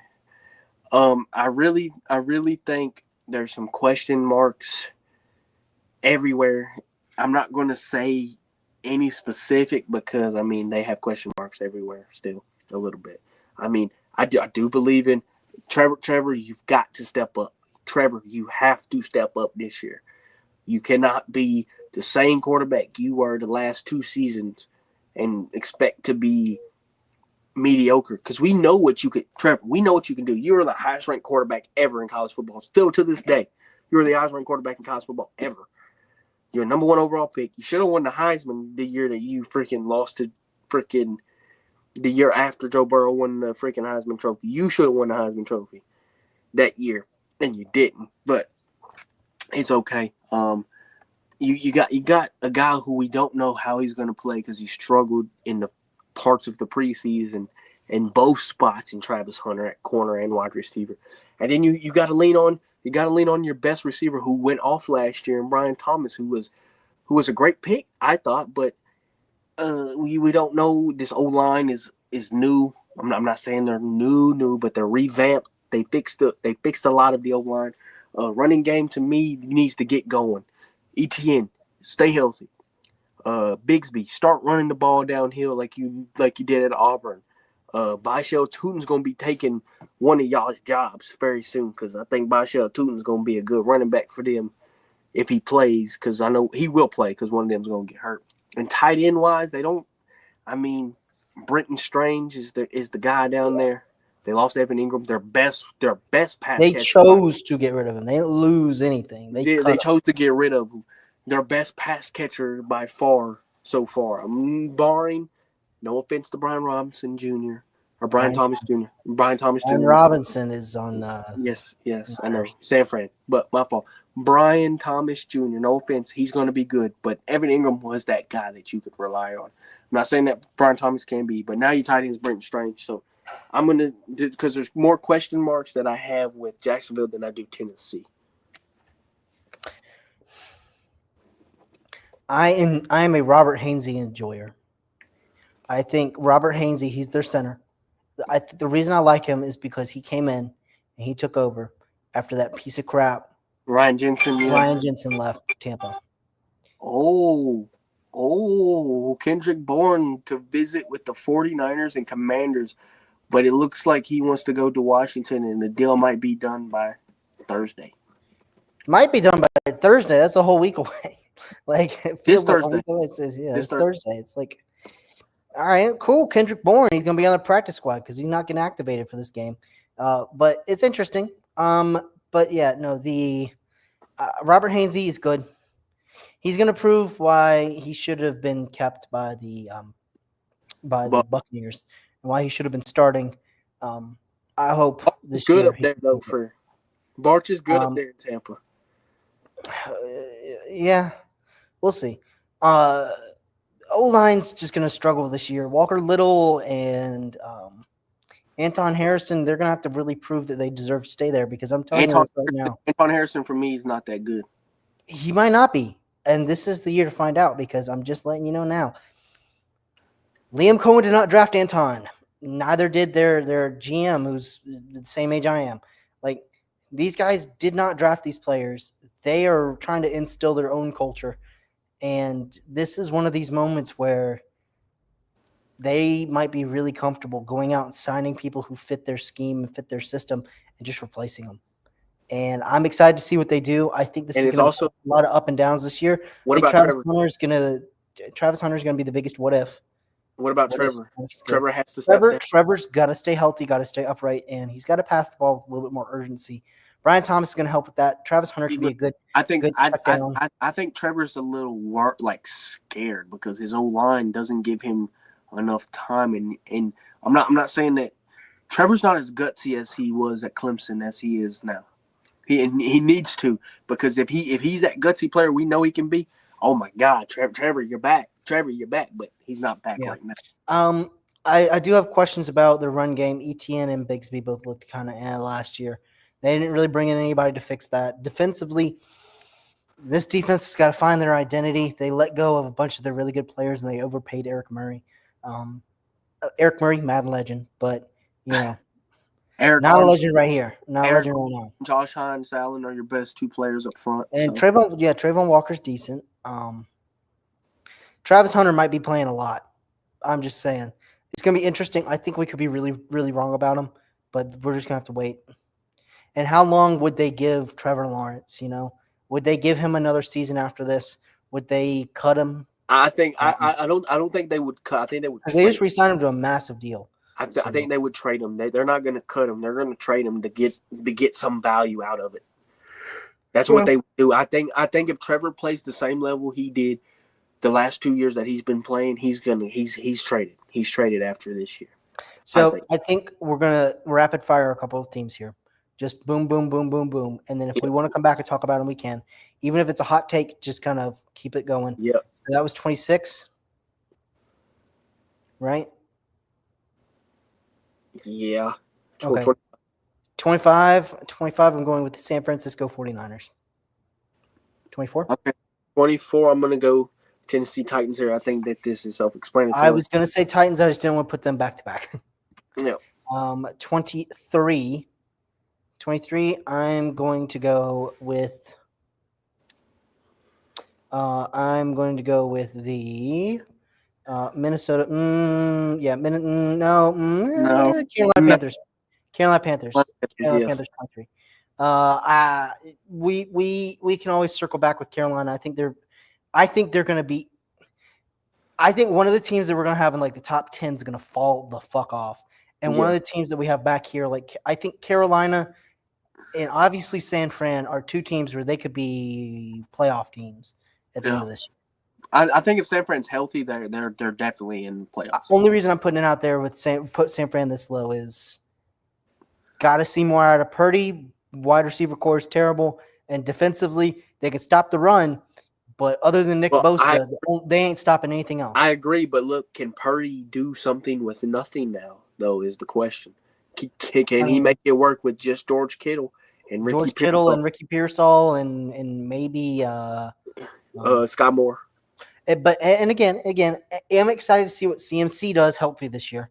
So CMC is still one of the best players in the league, but O-line could be really bad this year. I agree. 22. 22. Go. I'm going to go Dallas Cowboys. I believe the loss of Micah Parsons, they're going to fall off. So defensively. 21, I'm going with the Cincinnati Bengals. I think Burrow's going to have another excellent season, but I don't think they have any defense at all. They have no defense whatsoever. No defense. I think hiring Al Golden's not going to really help you as much. You still need some guys up there. So 20, what am I at, 20? Mm-hmm. 20, I'm going to take 20, I'm going to take the New England Patriots. I believe that they could be higher. I'm not sleeping on them. They could be higher. I would love to have said the New England Patriots at like 14, but I also understand 20. I'm going to put them at 20 just because I get it, because we don't know what they're going to be. We don't know what they're going to be. These new additions, we don't know how they're going to mesh well with each other. We don't know what they're going to be like. So for right now, they're going to be at 20 because I don't know what they're going to look like. I'm just saying, if we'll talk about Ben Johnson later. Ben Johnson doesn't do it, Mike Vrabel might be coach of the year again this year. I think if he can turn them around in that way and bring the Patriot back to the Patriots, like we might be talking about something completely different. I guess he doesn't like the Patriots. Wesley, can you hush? He's an idiot sometimes. Talking like it's the end of the world. It's not the end times yet, buddy. 19, I'm doing the Pittsburgh Steelers. I'm sorry. Why are you putting them that low? Why do you think I'm putting them that low?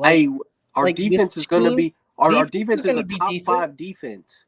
But we're overhyping the Pittsburgh Steelers. No, we're not. Look, they will be a playoff team. That's too low. That is too low.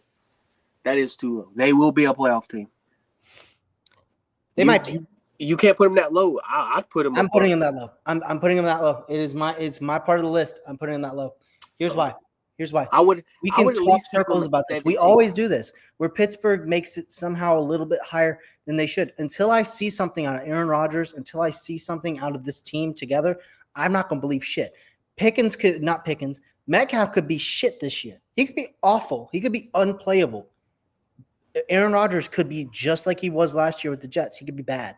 He could be really bad. The regression could have look. If they bench him, we got Mason Rudolph to contend with, and that's pretty much it. Because Will Howard's on IR for at least the first 4 weeks, and then after that, he's still going to be rehabbing that shoulder, even if he's on the active roster.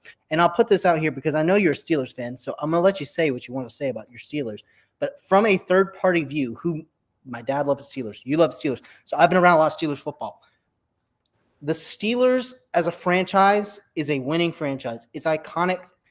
The team has not made moves to their roster that have provided anything other than mediocrity.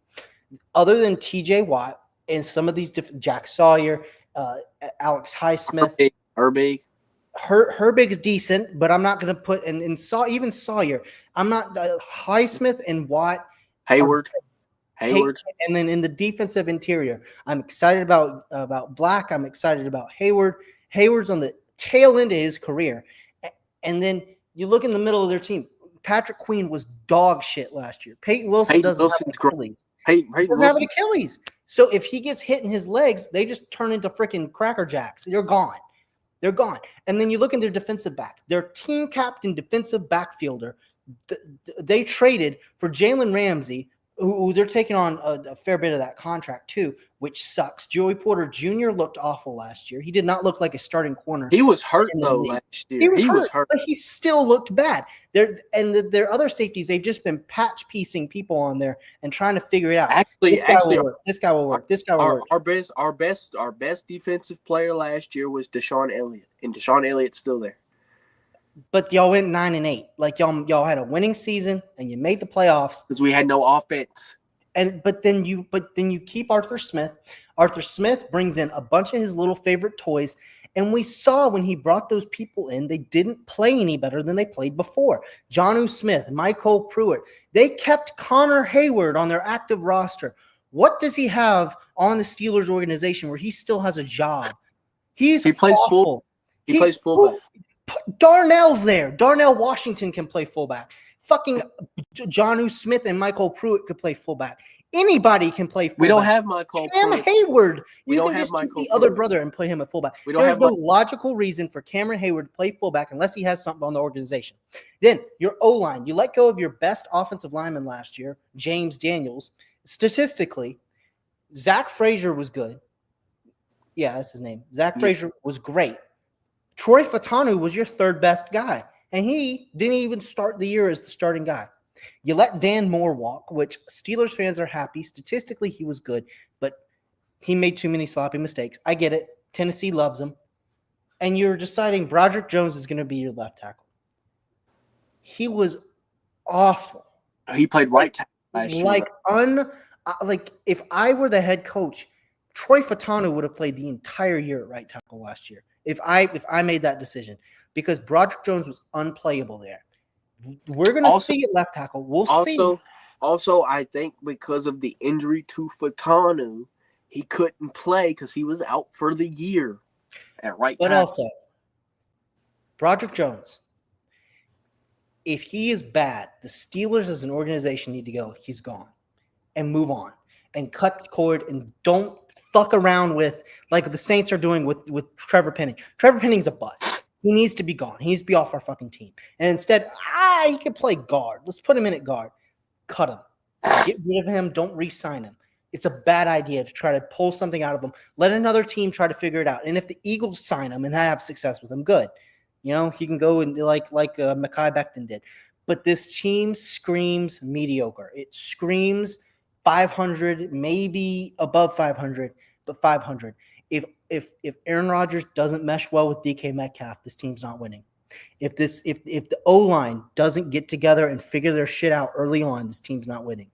If Pat Freiermuth doesn't save them on 3rd and long like he does almost every single time, this team is not winning.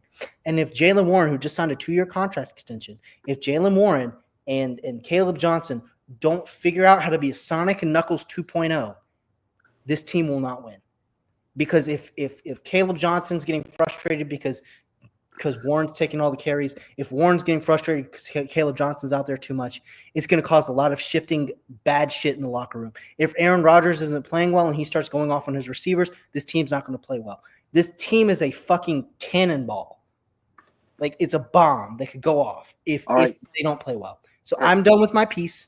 I think that they could be really good this year or really bad. And so I'm putting them on the bad beginning. Honestly, I would have had them just a couple picks. I wouldn't have had them too high. I don't think they're going to be in the top 10. I don't think they're going to be in the top 15. I'd have ranked them at 17. And I believe that they will go 10-7, 9-8 again. I do agree with you on some of these points, but I look at it as this standpoint. Okay, yes, I don't trust Broderick Jones at left tackle, but guess who you got on your team? You got Spencer Anderson, who played tackle all his freaking career. His first season in Pittsburgh, he was a tackle. They moved him to guard. He can play anywhere on that O-line. Andres Pete can play left tackle. I'm not opposed to him playing left tackle. And guess what? There's also a free agent named Jedrick Wills out there right now.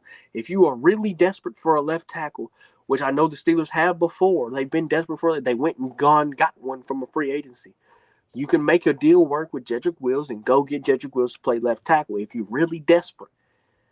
I think the O-line's not going to be as bad as people think it is because it's going to be saved by Zach Frazier. It's going to be saved. Suamaleo's still right there. Suamaleo's not a bad guy up front either. Sumalo and James Daniels were the best offensive linemen last year for the damn Pittsburgh Steelers. Dan Moore, get his ass out of there. I don't know why people think Dan Moore is such a great left tackle. He's got issues. He allowed the most sacks of any freaking Steeler on that O-line in the last 5 years for the damn Pittsburgh Steelers. Even Broderick Jones haven't even allowed that many sacks yet.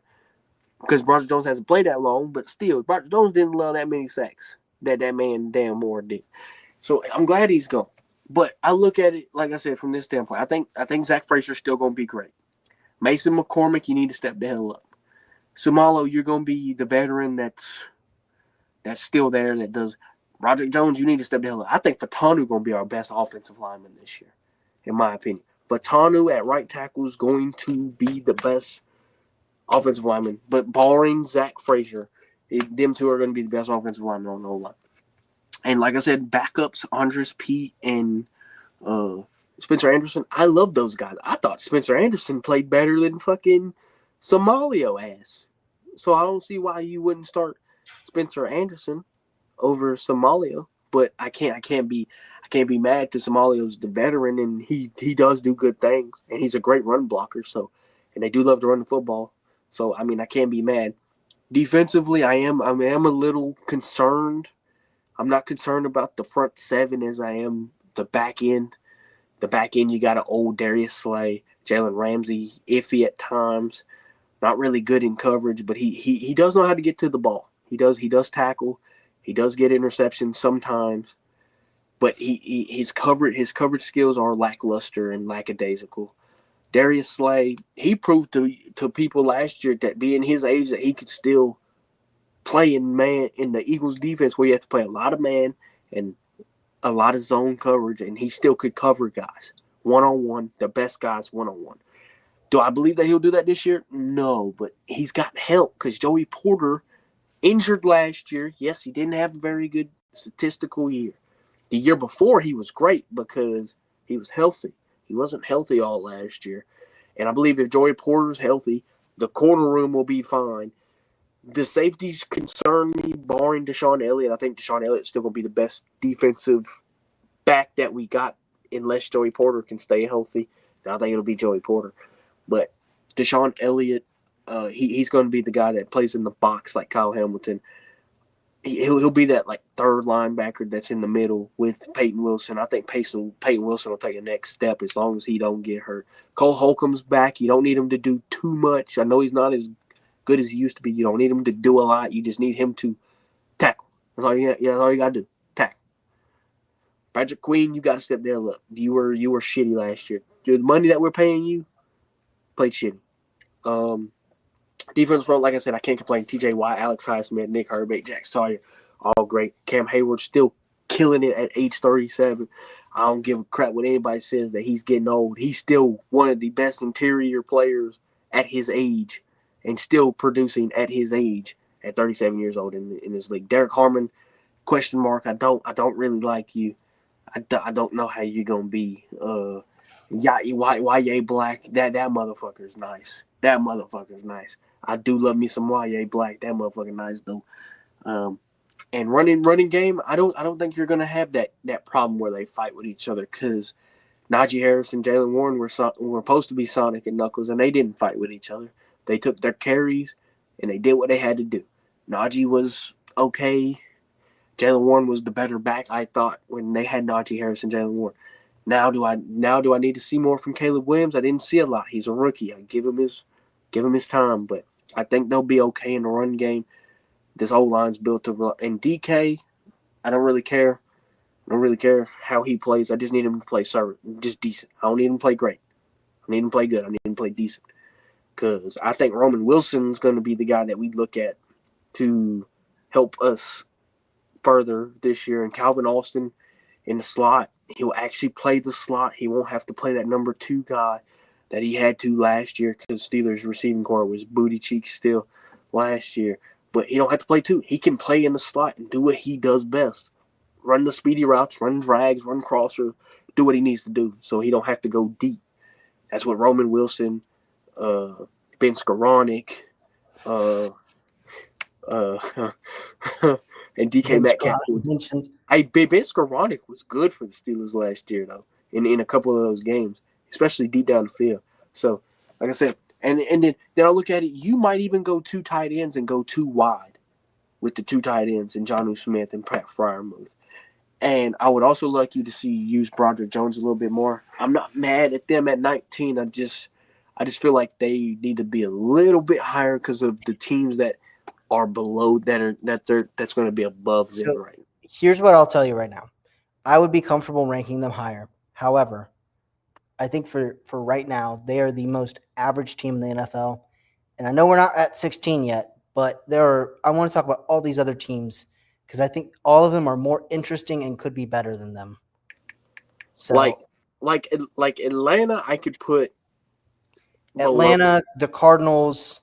I mean, the Cardinals. Now we have question marks with them. we do, and I'm sure at 18 they're probably going to be there. Yeah.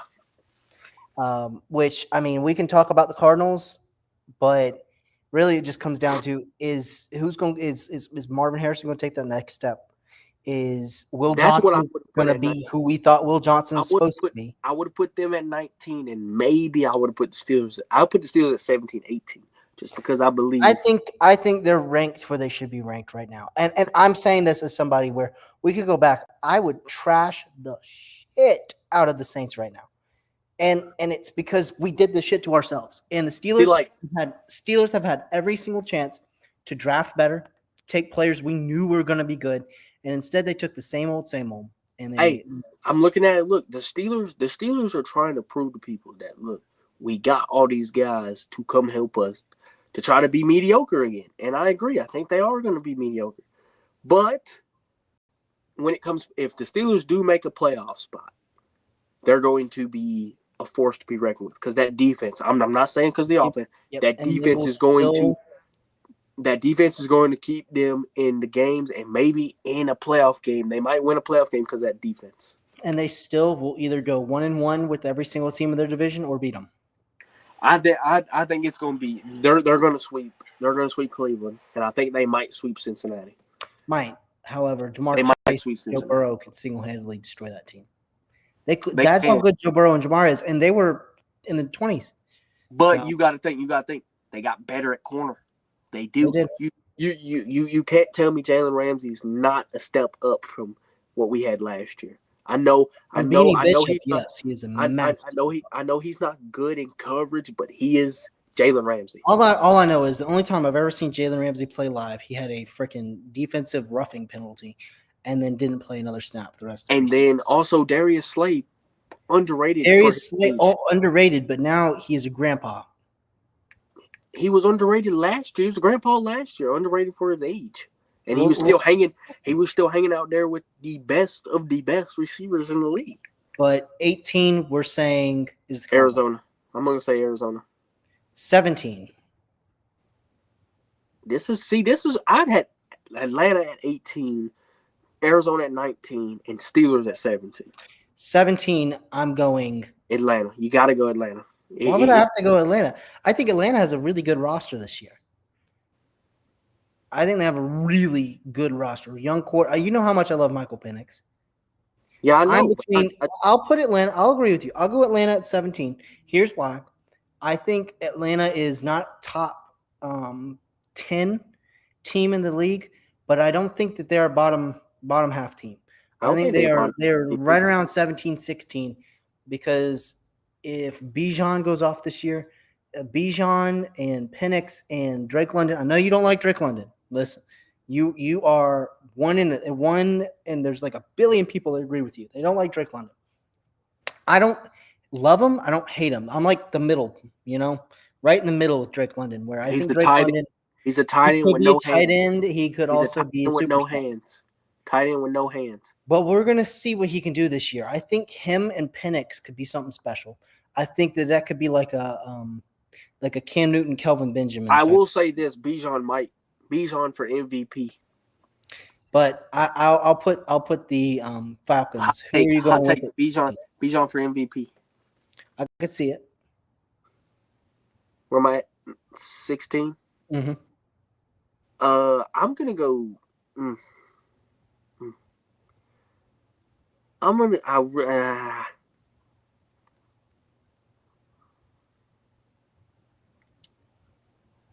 16. I'm gonna put them here because I mean they should have probably went lower too. I'm gonna go the Las Vegas Raiders at 16.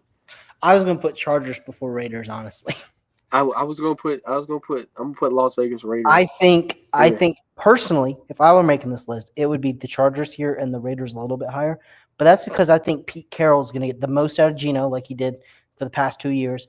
I think that Jack Besh and Amari Cooper, and Jacoby Dante, Myers, if he stays. it's Dante Thornton. It's gonna be Dante Yeah, Thornton. Thornton can be good.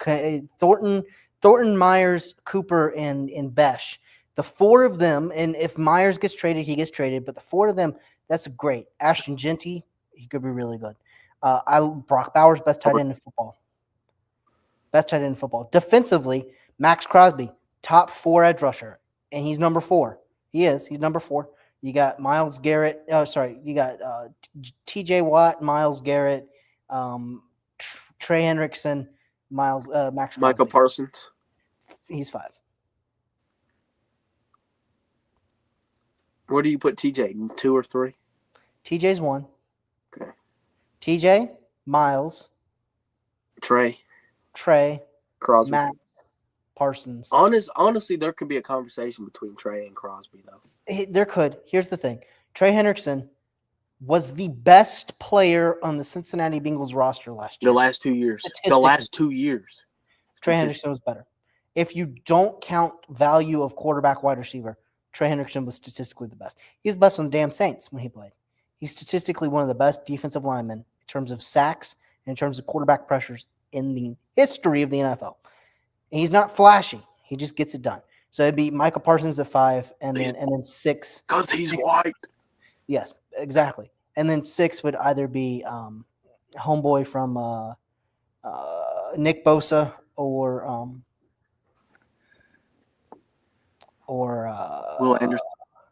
Will Anderson, Danielle Hunter, Van Ginkel.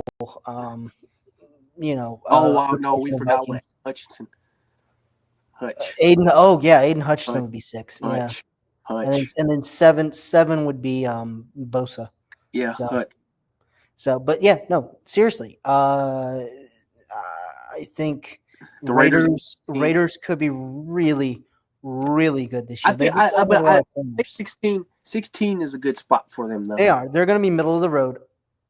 This O-line could be excellent. It could have a lot of lumps and bruises.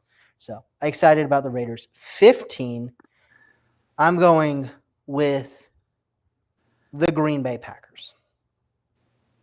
I think Micah Parsons adds a level that they've never seen before. Him and Rashawn Gary going to murder. Listen, you remember probably one of the greatest pass rushers, Reggie White. This is Reggie White 2.0, man. This is him. But him and Rashawn Gary going to kill people. Rashawn Gary. Lucas Van Ness is probably gone. Like, he's gone. They don't have Kenny Clark anymore, but they got Devontae Wyatt. And I'm sure they can find some other pudgy people to put in there. Like, you said pudgy people. Like, their linebackers, Edgerrin Cooper was right? The best. Yeah. He was the best middle linebacker. No, Robert Spillane was technically.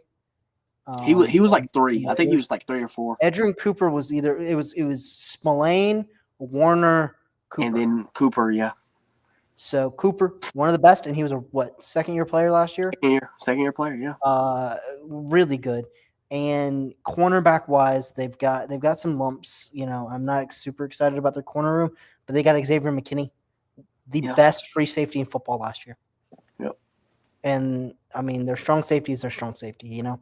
But offensively, I do have a lot of questions about what this team's going to look like. Josh Jacobs is going to be good.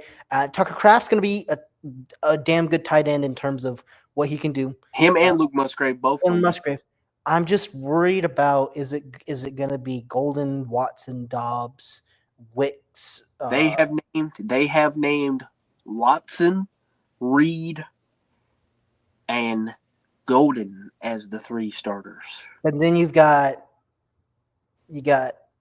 Wicks and Dobbs on the bench. Dobbs and all these random ass people over here. So it's going to be interesting. So that's why I have him at 15. Is Jordan Love could be really good this year, or that passing attack could be pretty. I'm going to say one thing off of that.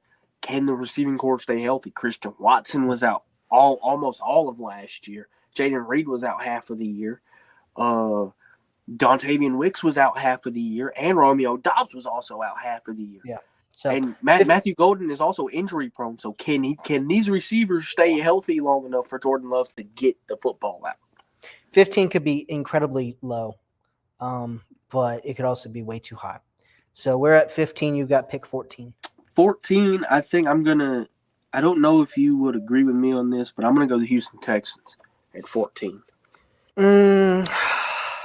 It's interesting. They added a lot of stuff this year. O-line is just the killer, man. That is why I have them at 14 because I believe I would have put them at 12. That's the lowest I would have put them, but I'm gonna put them at 14 because I believe there's a couple of teams better than them overall wise. I'm not saying like talent wise. Not too much we need to really say about Houston. We don't really need to say too much. You know what they're gonna be, and they got Nick Chubb. Nick Chubb's gonna be good. Nick Chubb's gonna start for them because Mixon is out for 4 games. At least 4 games. And I mean he has about as good of an O-line as he had in Cleveland this past year. So I mean, could this be Chubb's team and Mixon could be shipped out? I don't think they'd ship him out. I mean, I know they got Willie Marks, so but I mean if Nick Chubb comes back to being Nick Chubb, it's gonna be Nick Chubb as the starter. Yeah. It's going to be interesting. I think Houston's one of those teams where we'll just have to wait and see. That was what, 14? 13. 13 is going to be the Seattle Seahawks. I agree. I believe. I don't think that I think this is the perfect spot for him. I'm excited to see what Darnold does. I'm excited to see what Cooper Kupp and I believe this defense is very underrated too. Nick Emanwari flying around out there. Yep. That is our guy. We know we gotta watch him play this season, and he's gonna be watching him play. Good. He's gonna be exciting. They brought in Tank Lawrence. They've got Leonard Williams. They've got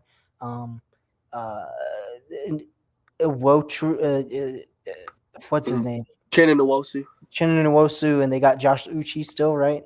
Yeah, Josh Uche. They also have in their DBs. They have Tariq Woolen, Devon Witherspoon, Nick Emanwari. Julian Love is their other safety. So they're going to be good. They're going to be good this year. Offensively, we just got to see how that O-line does. And how Sam Darnold looks because Sam Darnold's got to hit his receivers early and often. Yep. I like it. Number 12.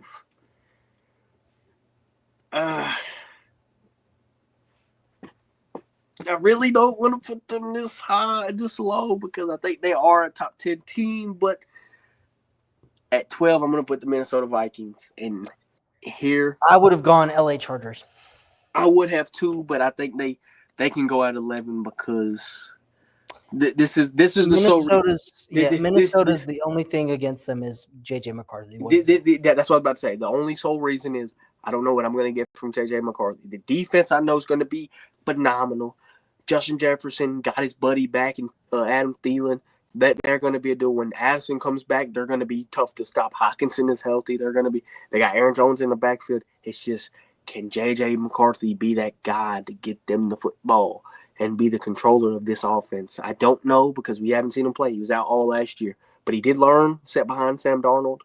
Maybe he'll be good to something, but he played okay in the preseason. He didn't do too much because I think they didn't want him to do too much because he was supposed to play for the whole season, but I didn't see a lot that that popped out really on the screen for me. So that's why I have them at 12. Yeah, number 11 is going to be the LA Chargers. This team is going to be interesting to watch. Who's going to be offensively? They could struggle a little bit with the receiving core because of health, and just Quentin Johnston's not that big guy, but defense they should be okay. And O-line is fantastic this year. Yeah, except they lose Rashawn Slater, so they got Joe Alt playing left tackle now, and now you slide. Who is that right? Pipkins, I think, right? Or no, I think he's at guard. I don't know who's their left tackle right now. Here, I can look. Who's their left tackle? Pipkins, Becton, Johnson, Bozeman, Alt.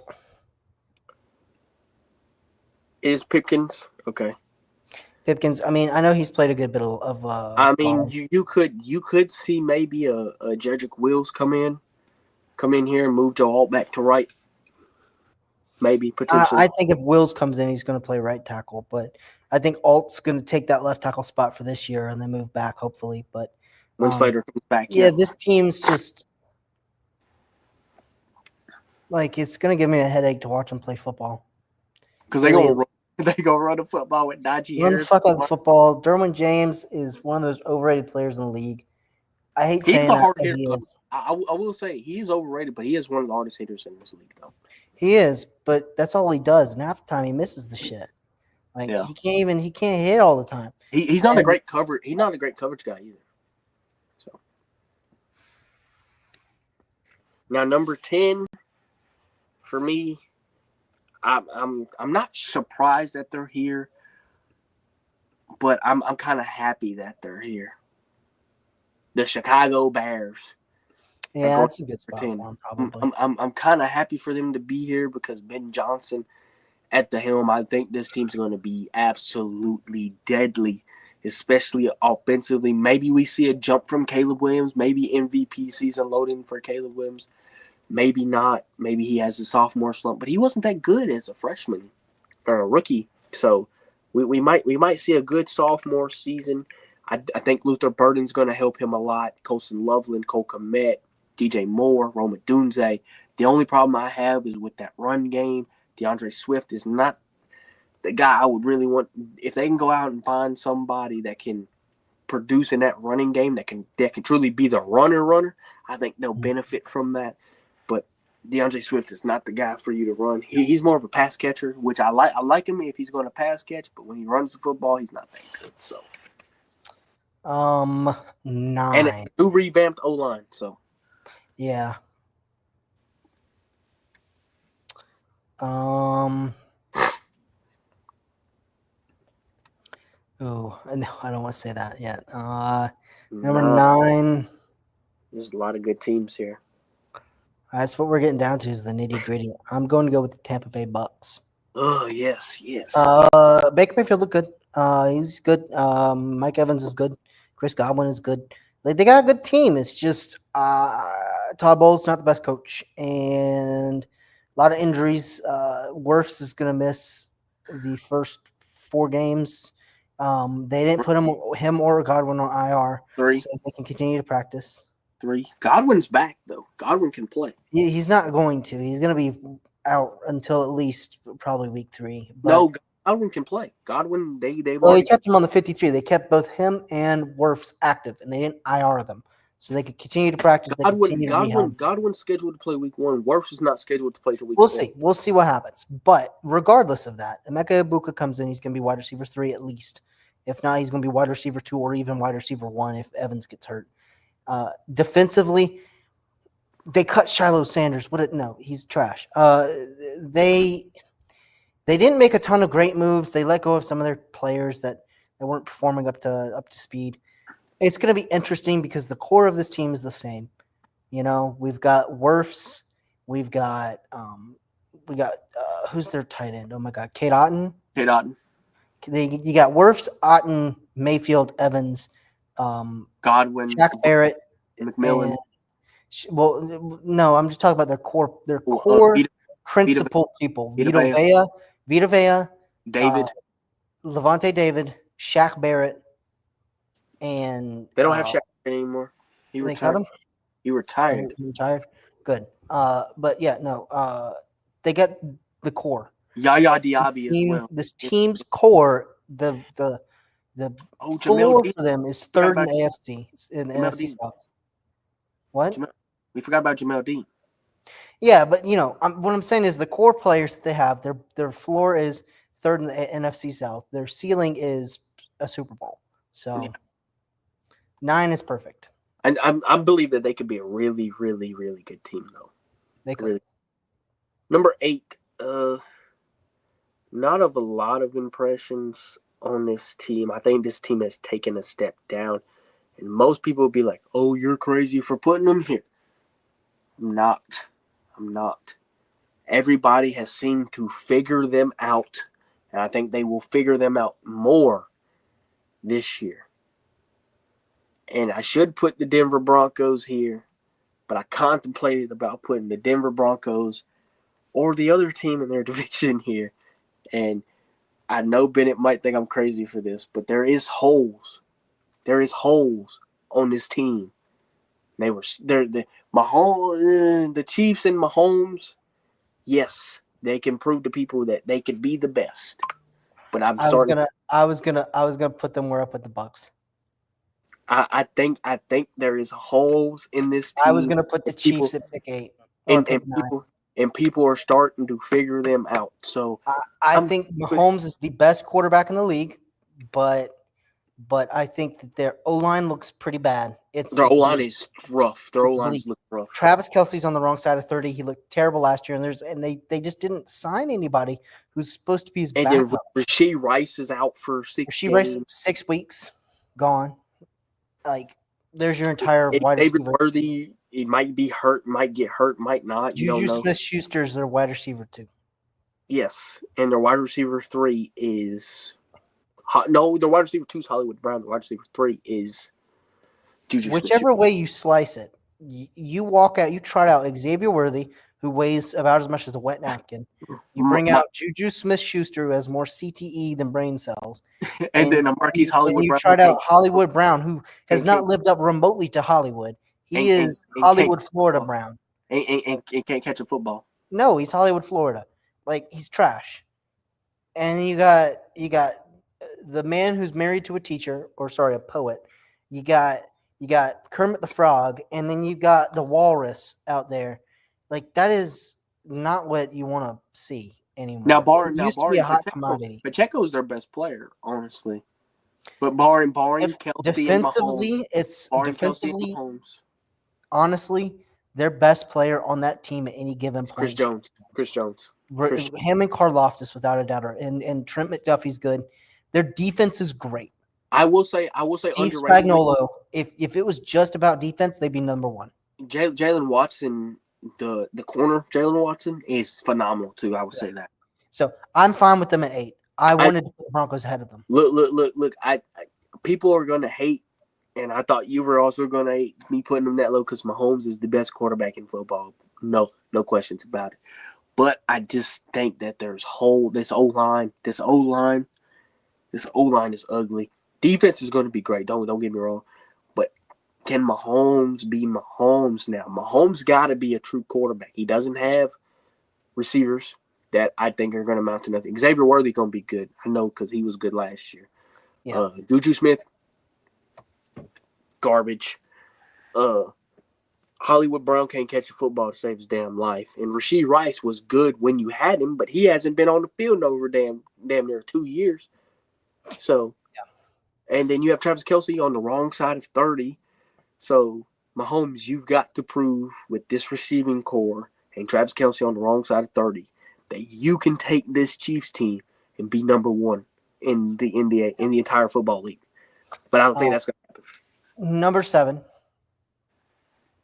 There's a debate here because I think like number 7 and number 6 and number 5 are all interchangeable here. It's just who's going to get that top 5 spot.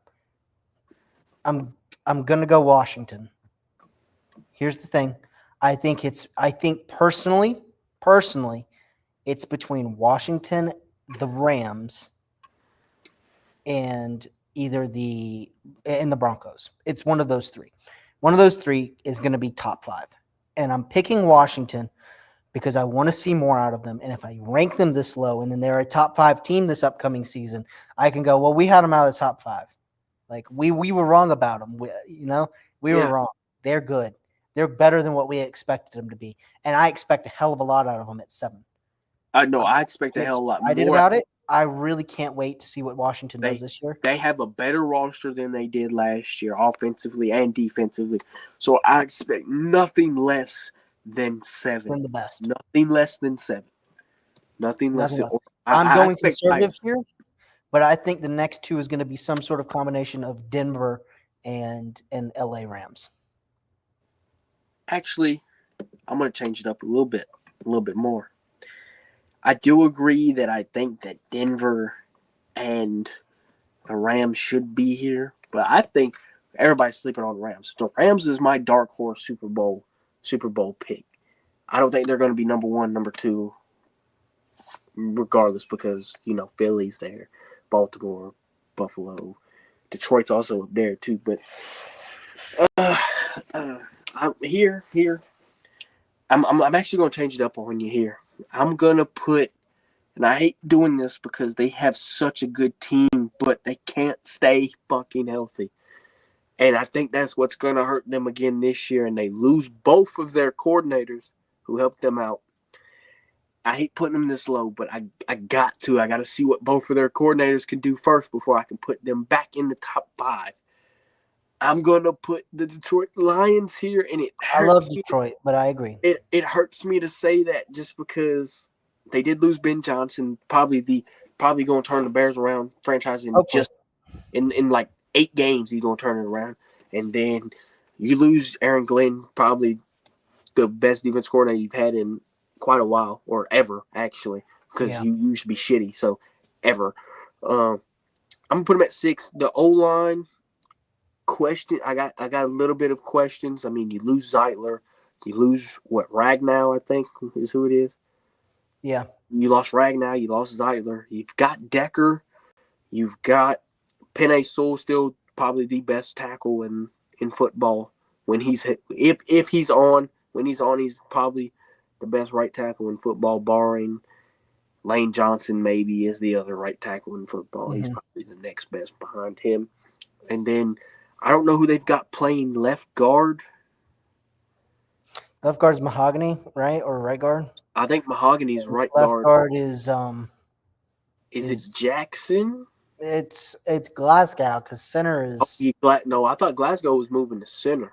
No, I think it's going to be the Rook. Ratledge, yeah. Ratledge is going to go to center. Glasgow at left guard. So, like I said, I'm not too happy. We got 2 unproven guys in this old line, and Ratledge and Mahogany. I need to see what they can do, especially they're playing on the side where Penei Sewell's going to need the help, which he did when he had Zeitler. Yep. And he had Ragnow to help him out and call the shots. Now he's got a young guy calling the shots at center and another young guy at guard who could be really great. And I think he's going to be great for them. Mahogany. I think Mahogany's going to be really great for them. But Penei Sewell's got to step up. The defense, it might take a step down. They're still injured. They don't have all their players still. They're still on IR. Most of them won't be back until week 5 anyways. So this is why I'm going to have them this low. The injuries is derailed this team for me right now, and I got to see how Hutch looks coming back from that gruesome leg injury. Yeah, I'm excited for him, but we'll see. I think top 5 is probably a little crazy. So not really. I mean, barring injuries. Yeah. Like I said, I would have Detroit at 5 or 4 if it wasn't because they lost the coordinators. And they still have injuries to their starters, and they're out till week 4. So, 5 is going to be Denver. Yep, I believe they have. They might have the underrated best defense in football right now. Yeah. Who's 4? Number 4 for me. You know what you need to say. Don't really want to put them there because I like this team better. I like the team better at 3. I'm gonna put. They're so good too. I'm not throwing shade on this team. I think they've improved a whole lot, and I think that they can possibly win the AFC with Kansas City being as low as they are. I'm gonna put Baltimore at 4, and I know that's a crazy shout, but I'm gonna put Baltimore at 4. What concerns me is the new revamped offensive line as well. Their tackles are okay. Rosengarten's fine. Center Tyler Linderbaum's okay. I'm just worried about the left side of this O-line a little bit. I'm not saying that they're bad. I'm just a little concerned. Defense is going to be fine. And offense, I got to see a little bit more from the receiver standpoint. I'm not saying Lamar's okay. Andrews needs to step the hell up a little bit more. Isaiah Likely's going to be fine. Zay Flowers, I need to see you take another step. Rashad Bateman, I need you to stop being in the fucking shadows and step the hell up. And D-Hop, what D-Hop are we going to get, though? So that's what is looking at for me. I know defensively they're going to be good. Offensively is the only concern with the little bit of the O-line, and can the receivers step up enough? So number 3 is going to be the LA Rams. I think they're way too high. I want to see what they do. I think their O-line. I don't think they're way too high. Like I said, I would switch. I think I would have done. The Lions wasn't hurt. If the Lions are not hurt, I would have done Washington, Denver, Rams. But you decided to or would have been Detroit. You decided to put Washington. Yeah, I know. 3 would have been either the Rams or not the Rams, the Ravens or the Bills. But I'm going to go with the Rams here at 3. You understand why. Everybody knows why. 2 and 1 is going to be the big – it's between the Bills and the Eagles. And I think we know who's number 1. Number 1, do we put the Eagles up there just because they won the Super Bowl? Yes. And you got to put them up. And because they got better. And because they let go of some of their fluff they didn't need. Also, I would like to say this. I think they're 1A and 1B right now. I don't really think there's a 2. I think Buffalo went through some dramatic changes, and I'm excited to see how they work out. I think Baltimore's a more complete team. I think Baltimore's more complete of the 2. But the only reason why I have Buffalo at 2 is because their pieces are a little bit – I'm not going to say better. I'm just going to say their pieces are more helpful than Baltimore's pieces on offense. Because D-Hop's old. Zay Flowers, I need to see you step the hell up. Rashad Bateman, you're always in the damn shadows. Mark Andrews, you can't catch a damn clutch pass to save your damn life. And Isaiah Likely, you need to get smaller ass feet. That's all you fucking need. Isaiah Likely, great. Derrick Henry, you're still gonna be great. Ricard, you're gonna be good. Lamar, you're gonna be good. I hate saying that because he's a Raven, but Lamar, you're gonna be good. I think Josh Palmer fits. Yeah. Buffalo, Bill. Josh Palmer's gonna be good. Keon Coleman, take that step up, please. Because we love you. We love you. Me and Bennett love you. We called you. We called you to go to Buffalo. We love you. And Khalil Shakir was their number 1 receiver last year, and he got paid this year. And James Cook is coming back on a contract. James Cook is probably arguably a top 10 running back in football when he's healthy, in fantasy and in the actual NFL. When he's healthy and he's a top 10 running back in this league. And then I look at the O-line. The O-line,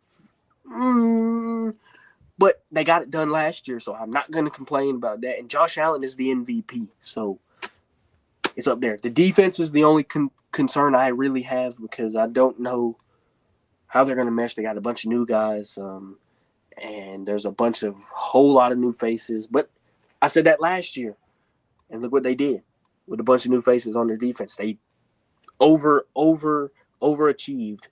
They really overachieved last year. I think they're going to overachieve this year. Joshua Palmer, I'm telling you, Joshua Palmer, Keon Coleman, and Khalil Shakir are good fits for the Buffalo Bills. Yeah. That's why I have them at 2. I don't think the only 2 good fits for the Ravens in the receiving core, if he could damn catch the damn football when it fucking mattered most, would be Mark Andrews at 3. But Isaiah Likely and Zay Flowers are your 2 best guys. Rashad Bateman's always in the shadow, and D-Hop's old. So that's why I have Buffalo higher than Baltimore. I can understand. But that's our list. That's our list. But 1 is Philly.